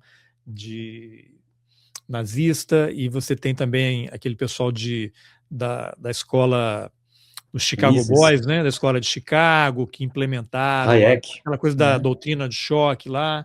Então, esse pessoal todo, em algum momento, nos anos 70, 80, 90, 2000, eles foram se conectando, se tornaram discípulos desse pessoal todo, e você vai olhar, eles estão lá, fizeram o projeto 2025, estavam no primeiro mandato do Trump, estão no segundo mandato, e a cartilha inteira está lá. Então, vou colocar de novo aqui na tela, o artigo do Peter Thiel, que é uma figura extremamente estranha, né? Está falando do anticristo, mas extremamente poderosa. Ele escreveu esse artigo em 2009, o título é Educação de um Libertário. E aí tem um trechinho inicial ali que eu quero destacar, ele diz: permaneço fiel à fé da minha adolescência, a autêntica liberdade humana como pré-condição para o bem supremo. Oponho-me a impostos confiscatórios, a coletivos totalitários e à ideologia da inevitabilidade da morte de cada indivíduo.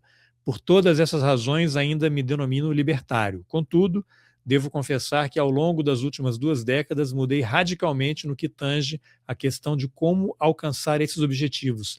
O mais importante é que já não acredito que liberdade e democracia sejam compatíveis. Ao traçar a evolução do meu pensamento, espero delinear alguns dos desafios enfrentados hoje por todos os liberais clássicos. Então, já não acredito que liberdade e democracia sejam compatíveis.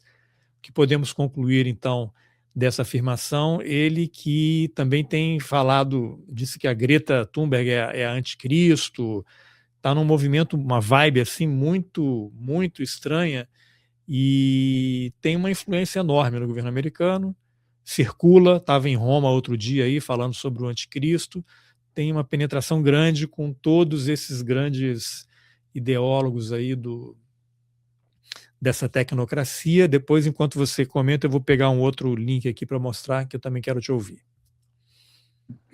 Não, é curioso porque ele se tornou a própria Palantir, pelo visto, né? Ele assume uma posição de oráculo, né? E enfim, de profética, né? Então ele já está nomeando anticristos, ele já está enfim, uma bad vibe tremenda. Mas além de tudo é um plagiador, né? Porque esse argumento da incompatibilidade entre democracia e liberdade, ele vem do Hayek. E isso exatamente, todo esse pessoal assim, desse passado é uma coisa do século XVII, XVI, uma volta. Sim. tem nada de novo, anticristo, não tem nada de novo nisso. Sim, é uma recuperação bastante oportuna, né, no mundo deles, desse tipo de movimentação. Tem um livro que eu sempre gosto de recomendar, que se chama A Sociedade Ingovernável, do Grégoire Chamayou. Nele tem um capítulo específico que ele está falando da presença do Hayek, né, e da maneira como Hayek auxiliou, né, o governo Pinochet e as falas do Hayek.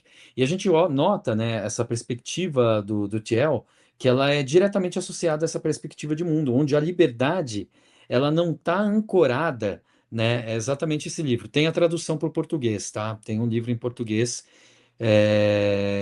agora eu não me lembro o nome da editora, mas já tem traduzido. Então, eu sempre recomendo, tá na bibliografia básica da minha disciplina de Sociedade do Controle, né, na Unicamp. Então, eu uso o Grégoire Chamayou. Agora, qual é o argumento, né? É aquela coisa que só a liberdade econômica e a liberdade de mercado é o que traz uma liberdade verdadeira. Dentro dessas condições, é possível que haja restrição de outras liberdades para que se mantenha a liberdade econômica ativa. Então é isso que está munindo esses sujeitos, né? Essa alegoria de mundo na qual a liberdade econômica, a liberdade de escolha de produtos de compra e etc., e desregulamentação financeira, desregulamentação do capital e empoderamento dessas empresas é o que conta enquanto liberdade. A liberdade só é veraz se ela for uma liberdade econômica, que permita a liberdade econômica do sujeito, porque é ali onde o sujeito se realiza. Agora, as outras liberdades políticas, muitas vezes elas podem ser nocivas, de acordo com essa visão de mundo. Então, veja como ele se filia com isso, ele, o Karp, e todos eles vão compondo um mundo na qual o empoderamento tem que estar na mão das empresas, e não desse sujeito, não do governo, não de associativismo ou qualquer outra coisa. Eu acho que a gente antecipou algumas dessas questões, mas eu quero ver o que você vai colocar aí agora, que eu estou interessado. Não, era aqui, na verdade, Uhum. peguei aqui o link agora, que ele não está abrindo, peraí. Uhum. Enquanto isso, eu vou colocar só um videozinho aqui do nosso amigo Karp. Uhum. Na verdade, era para eu ter tirado aquele intro, mas... Tá só alegrando minha quinta-feira. All battles currently that are actually being waged have moved in the last 4 years from kind of pure hardware to hardware-software integration. And if you look, but it's hard as because you kind of have to go into things we can't go into. But if you look where the operations have been successful, if you look at it the way our adversaries do when they do a diagnostic on what worked and what didn't, you'll see that there's not a single case where an operation worked, meaning it was lethal, the adversary was decimated, and there was a minimum amount of innocent lives lost that did not involve software. And we're in every single one of those fights. Well, that's good news. Minimizing casualties. The advance of the advancements in software, AI, so large language models and machine learning inside Foundry, inside Ontology, have led to dramatically better outcomes for the people doing it. If you look at na Palestina parece que funcionou, né? 70 mil pessoas, eu acho que eles acertaram pontualmente ali em todo mundo que eles consideram inimigos. Ficou até sem palavras aqui, como diriam, speechless, mas eu vou colocar aqui um outro, isso eu achei aqui, é porque quem é o pessoal que tá aqui. Esse aqui não sei se é Departamento de Trabalho lá dos Estados Unidos. A ver. O presidente Trump indicou 13 pessoas para o Conselho de Conselheiros em Ciência e Tecnologia. Esse aqui é um post aqui no Twitter. 12 deles são tech bilionários. Aí, aqui tem os nomes deles. Não sei se dá para ver. Se está pequeno. Tudo que eu estou citando aqui, os vídeos todos, os links estarão nas informações, tanto lá no YouTube como na versão em podcast, para quem quiser escutar na íntegra e ter acesso e ler com mais calma esse material todo. Mas o que é interessante, eu fiz uma pequena pesquisa aqui. Esse pessoal, o governo recriou o Conselho Científico Tecnológico, é um órgão que assessora o presidente em temas de ciência e tecnologia. Ele é liderado pelo David Sachs e pelo Michael Kratsius.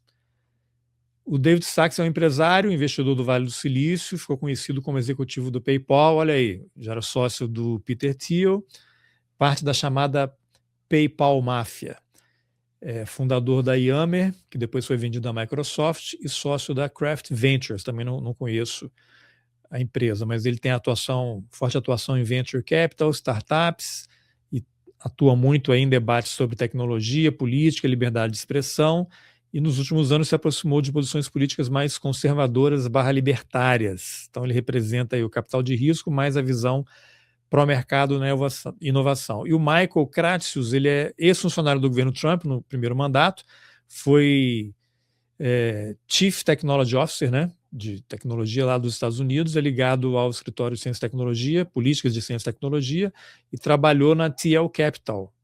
Ou seja, o Peter Thiel está na operação, é especialista em política tecnológica, inovação governamental, com foco em inteligência artificial, competitividade tecnológica e segurança nacional. Ele atua como ponte entre governo e setor privado, né, faz ali o lobby, então ele é o lado institucional estratégico do Estado em tecnologia, mas é um cara do Peter Thiel. 10 das 12 empresas nessa lista operam em Israel. Então tem tudo a ver com essa tentativa de reconfiguração do Oriente Médio que está acontecendo. E dessas empresas você tem as Big Techs, você tem o Sergey Brin, que é do Google, Mark Zuckerberg, da Meta, que ontem foi condenado nos Estados Unidos aqui para pagar uma multa aí por viciar as pessoas nas redes sociais, Larry Ellison, olha aí, o dono da Oracle, aquele que falou que tem que ter uma base unificada, Safra Catz, também da Oracle, e Michael Dell, que é da Dell Technologies. Aí você tem pessoal de semicondutores e infraestrutura crítica de IA, o Jensen Huang, da NVIDIA, e a Lisa Su, da AMD, também não conheço essa empresa. Em ciência avançada, que inclui pesquisa em computação quântica, o John Martinez, do Google. Energia do futuro, energia nuclear, fusão, tem o Jacob DeWitt, da Oklo, o Bob Mungard, da Commonwealth Fusion Systems, e de Venture Capital em ecossistema de inovação, você tem o Mark Andreessen, da Andreessen Horowitz, e o David Friedberg, da Production Board, e tem uma empresa de cripto, uma fintech, que é o Fred Emerson, da Coinbase. Então, a leitura geral dessa configuração é forte concentração em Big Tech mais IA, infraestrutura estratégica, baixa presença acadêmica tradicional e peso do Venture Capital. Então, com isso aí, temos um cardápio bem interessante do que vem pela frente. O que você diria? Olha, isso demonstra um pouco a linha que a gente vem trabalhando aqui, né? É uma CEOificação, né? Se é possível usar esse termo de alguma maneira, ou a gente está criando aí um neologismo, de todo o aparato norte-americano. Não tem figuras de Estado, não tem figuras permanentes ali ligadas ao Estado que administrem o interesse, né, do Estado. Acadêmicos colocados de lado, pesquisadores colocados de lado. O que isso demonstra?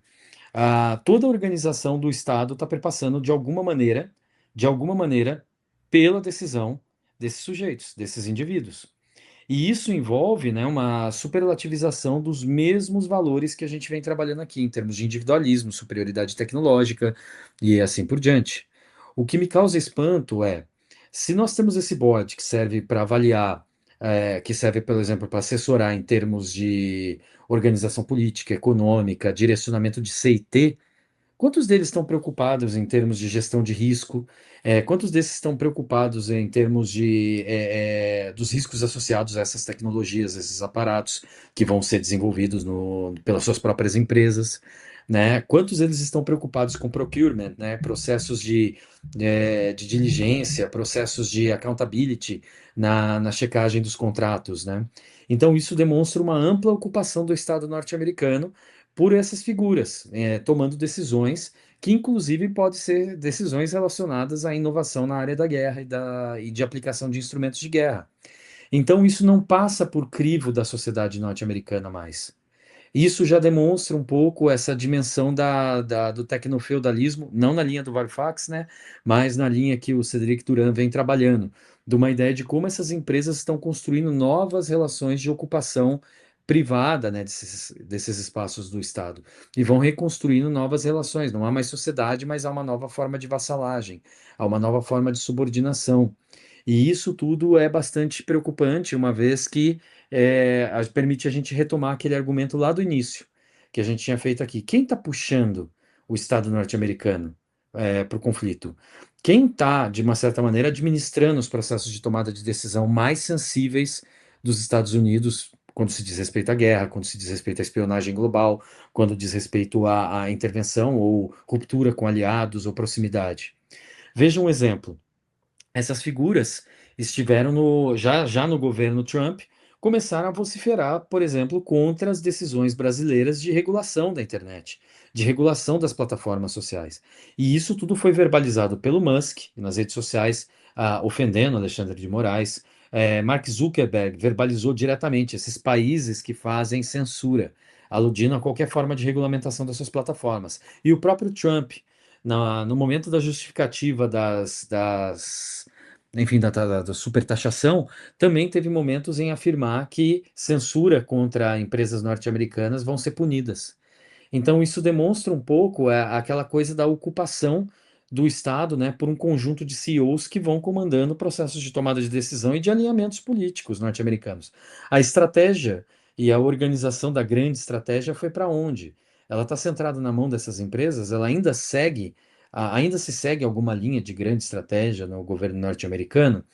Quando a gente associa isso a figuras como Peter Hegseth, né, como Marco Rubio, extremamente frágeis em termos argumentativos e avaliadoras de risco e com capacidade de leitura estratégica extremamente constrictas, a gente verifica que no limite pode ser que essas pessoas estejam tomando decisões sensíveis do governo norte-americano, e não essas figuras bullying, né, e figuras de fachada que foram colocadas ali, né? É interessante que nesse livro que eu mencionei aqui, o Furious Minds, Uhum.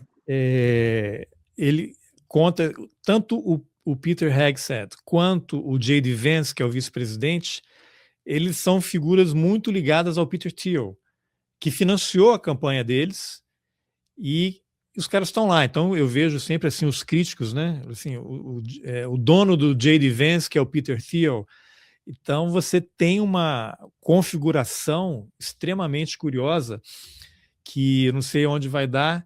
E, Alcides, para a gente caminhar para o final aqui, que já estamos tomando muito aí do seu tempo, mas a conversa é boa e você vai esclarecendo aí várias coisas, queria deixar uma pergunta final aqui para o que nos aguarda, né? A resposta de $1 milhão a gente não sabe, mas como é que podemos caminhar nesse mar, navegar, né, nesse mar turbulento, quando você tem um número cada vez menor de pessoas com poder crescente, uma influência enorme sobre as corporações. E outro dia eu ouvi um podcast que é assim, como é que os Estados Unidos decidem atacar outro, né? Geralmente pela questão comercial, né? Você tem um empresário ou um grande grupo que tem seus interesses prejudicados em determinado lugar, ele vai e reclama lá com o parlamentar dele, um departamento de Estado, e aí começa um processo todo que vai resultar em uma catástrofe, uma invasão, uma guerra. Mas agora você tem, esses bilionários são quase todos americanos, você tem muitos israelenses, de novo aqui vamos separar o judeu, a religião, do projeto sionista, são coisas bem diferentes, mas existe um projeto, é inegável o que está acontecendo. E a influência que esse pessoal tem, eu fico impressionado, né? Como se só existissem esses bilionários no mundo. Se você olhar em números, em quantidade de pessoas, não são tantos assim, mas é impressionante a capacidade de conseguir as coisas que eles querem. Então eu pergunto, o que nos aguarda? Você chegou a fazer alguma reflexão? Como é que o Estado vai lidar com isso? Ou a gente caminha para isso aqui, a república tecnológica, e os comandantes já estão dados, né? São essas pessoas aí que a gente está falando o tempo todo. A gente tem agora, né, olhando para os Estados Unidos, um enorme dilema. Eles estão, tá tudo ocupado. Nessa semana, em um congresso que eu estava conversando com figuras extremamente brilhantes, né, alguém comentou numa roda e disse assim, mas não, o Deep State norte-americano vai frear o Trump.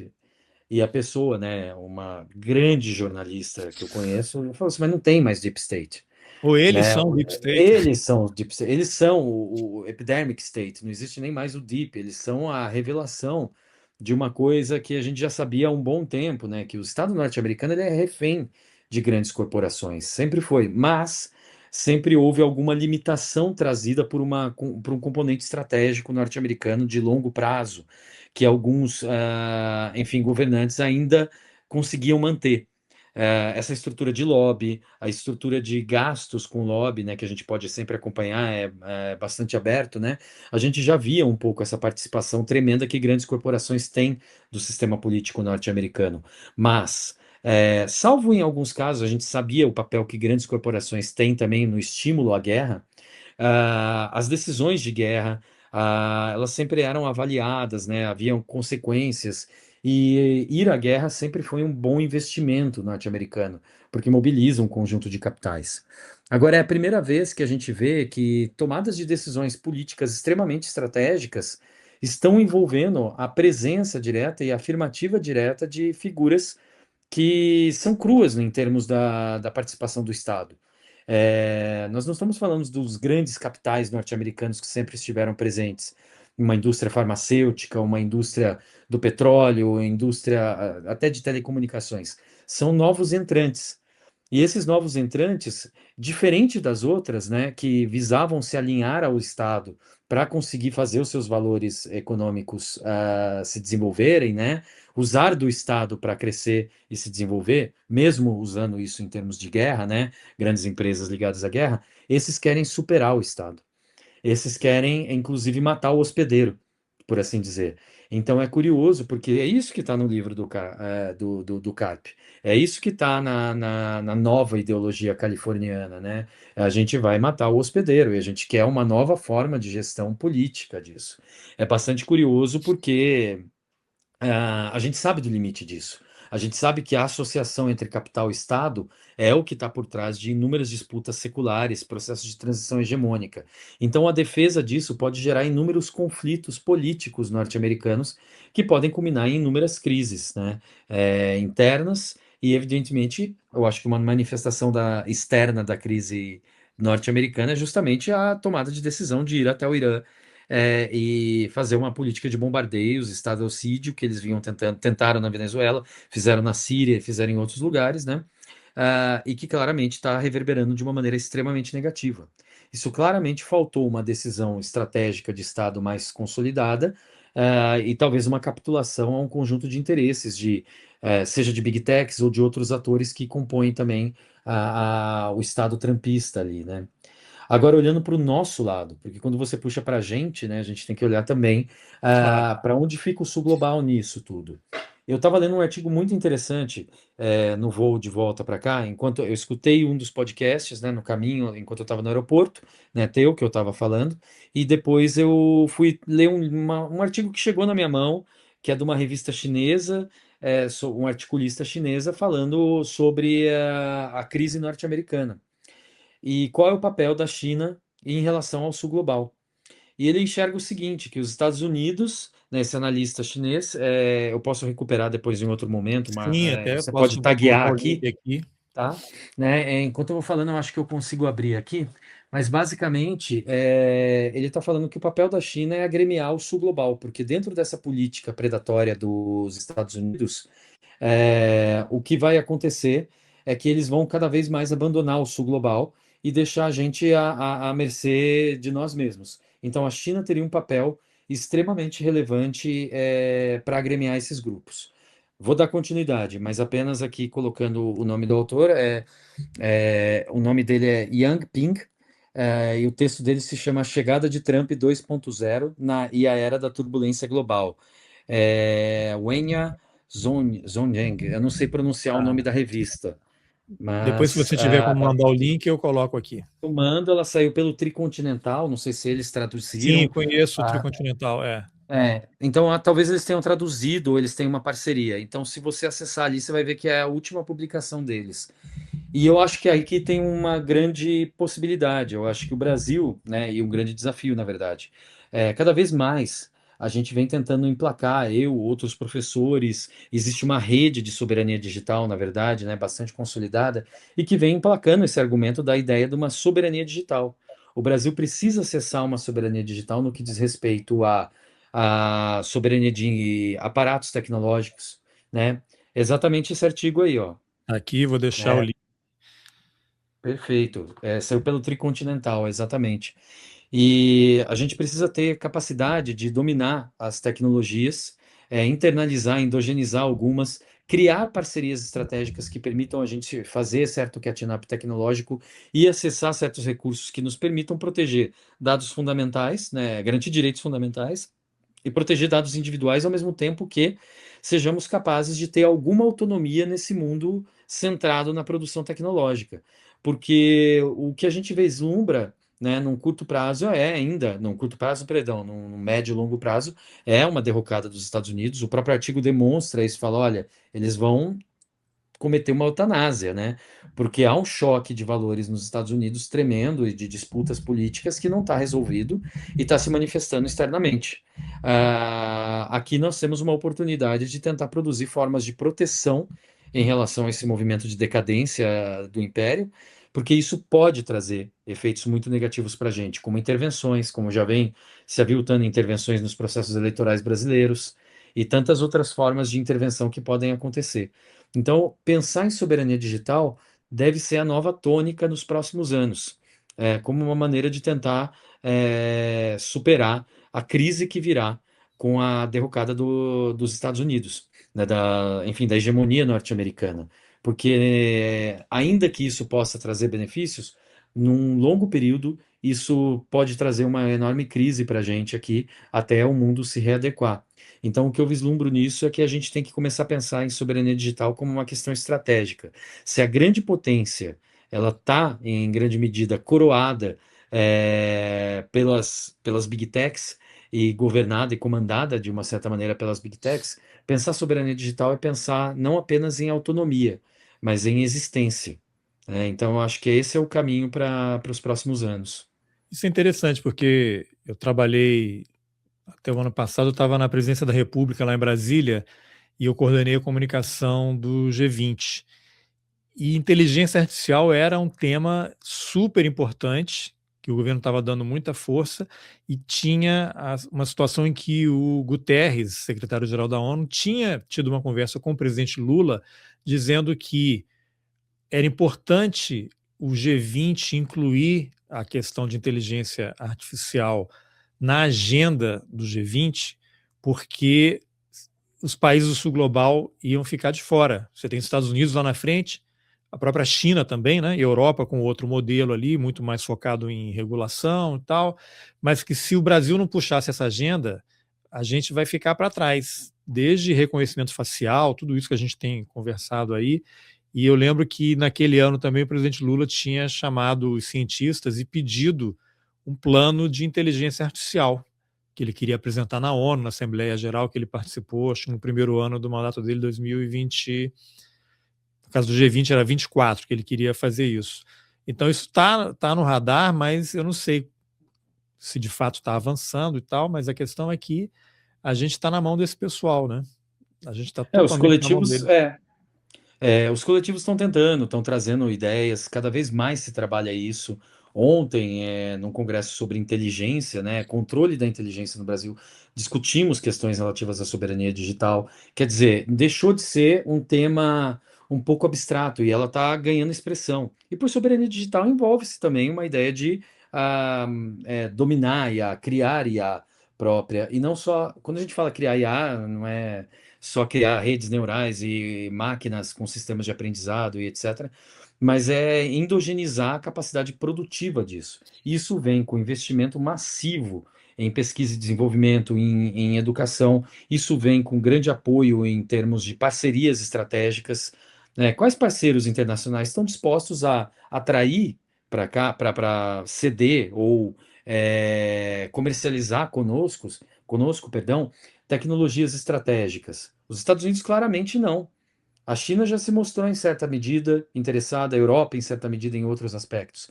Porque pensar isso é construir parcerias estratégicas. A gente não vai conseguir desenvolver do zero IA e novas tecnologias. Existem movimentos, no entanto, extremamente interessantes relacionados à soberania digital popular, que perpassa pela constituição de redes autônomas em certas localidades. E isso é um objeto de interesse também de vários pesquisadores, porque, de uma certa maneira, pode figurar como uma ferramenta para a produção de autonomia tecnológica em certos setores, trazendo aí um certo alívio, um certo respiro. Apenas para ilustrar isso que eu estou dizendo, recentemente, acho que foi uma reportagem do começo da semana, que demonstrou que uma das Big Techs, que revelou que uma das Big Techs norte-americanas simplesmente reduziu a quantidade de armazenamento disponível para a Fiocruz, o que gerou um risco tremendo, né? Eu acho que foi até Google, né? Eu não tenho plena certeza de qual era a empresa. Já pode ver que meu gato está aqui em cima já, né? Se manifestando. Deixa eu tirar a tinhosa daqui. E ah, e nesse caso, a Fiocruz colocou em risco, ficou em risco, né? O sistema de armazenamento de pesquisas, dados sensíveis, né? E exatamente isso aí, é a Microsoft.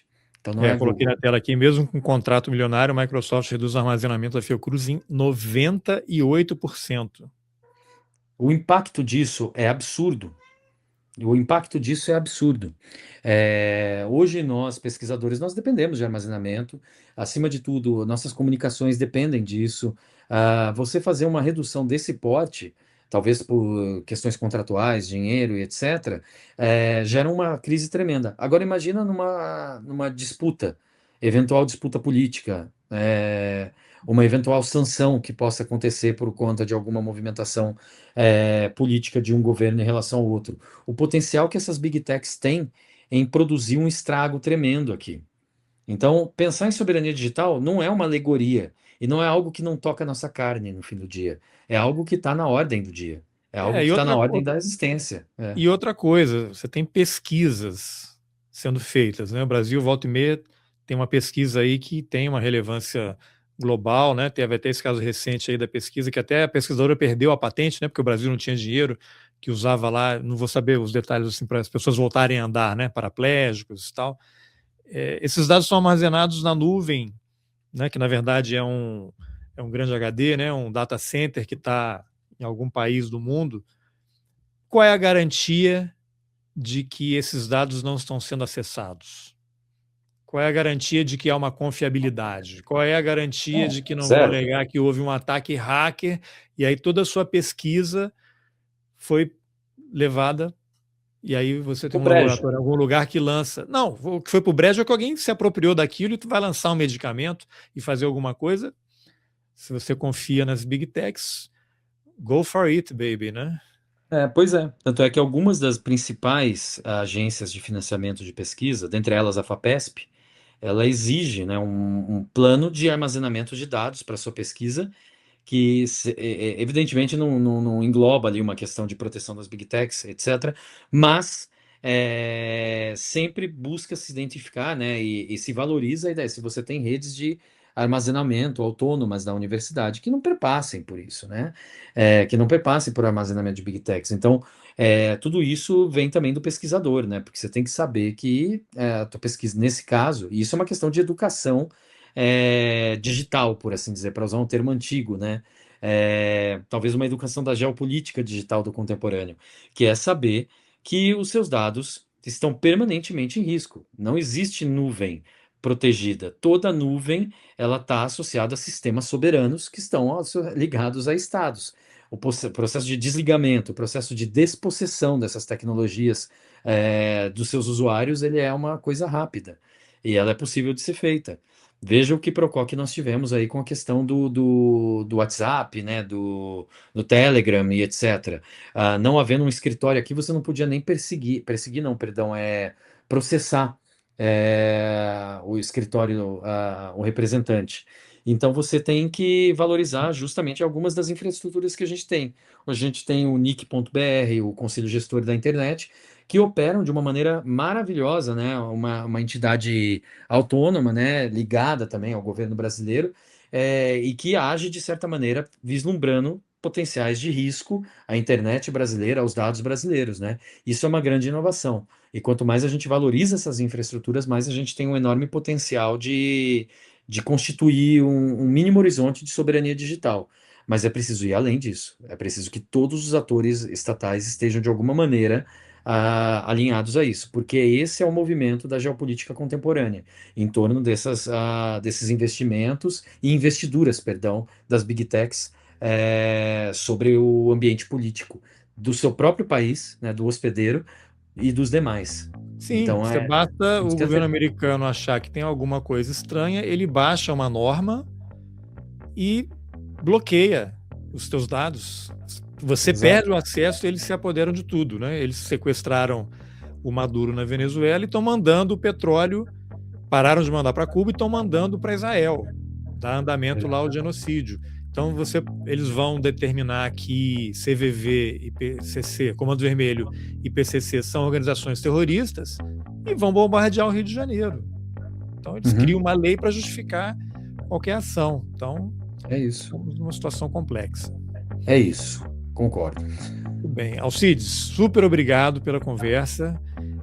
Já deixo o convite aqui para a gente voltar a falar outra vez aí com outros temas que você acha relevantes. Assunto não falta. Exatamente, eu fico extremamente honrado de estar aqui, dividindo aqui a tela contigo, participando. Espero que os ouvintes e espectadores tenham também gostado. E é uma honra dividir, né, com tantas figuras da minha formação e figuras tão importantes que passaram por aqui, poder estar aqui contigo, tá? Conte sempre comigo. Quem quiser também entrar em contato para pesquisa, estou lá na Unicamp, é só dar uma pesquisada. Tá bom, e o pessoal te acha aí, você está em rede social, onde é que o pessoal consegue te seguir? Olha, para ser muito honesto, eu sou mais um fotógrafo no Instagram, né? Então só coloco minhas fotografias lá. Mas qualquer coisa é só pesquisar o meu nome mesmo na internet aí, que vem rapidamente o meu perfil na Unicamp, no Santiago Dantas, no ICSA, que são as organizações, perdão, né? São as universidades e programas de pós-graduação que eu tenho atuado. Agora nas redes eu sou apenas um fotógrafo, mas as fotos são boas. São boas. Tá, então pronto, recomendo. vamos dar uma curtida lá. Falou, Alcides, obrigado, hein? Falou, viu? Até mais. Espero que você tenha gostado da entrevista com Alcides Peron. Se quiser dar uma força, compartilhe com seus contatos, com alguém que você acha que possa se interessar pelo tema. Todos os links para os vídeos e textos citados estão nas informações do episódio. E se você acha importante apoiar o jornalismo independente, considere a possibilidade de contribuir financeiramente com o Roteirices pela chave Pix, carlosalbertojr1569@gmail.com. Qualquer valor está valendo. Tem gente colaborando com R$1, 2, 5, 10, o que for possível. Aproveito para agradecer todo mundo que está dando essa força. Não deixe também de seguir e curtir o canal no YouTube e na versão em podcast. Obrigado pela companhia e até o próximo Roteirices.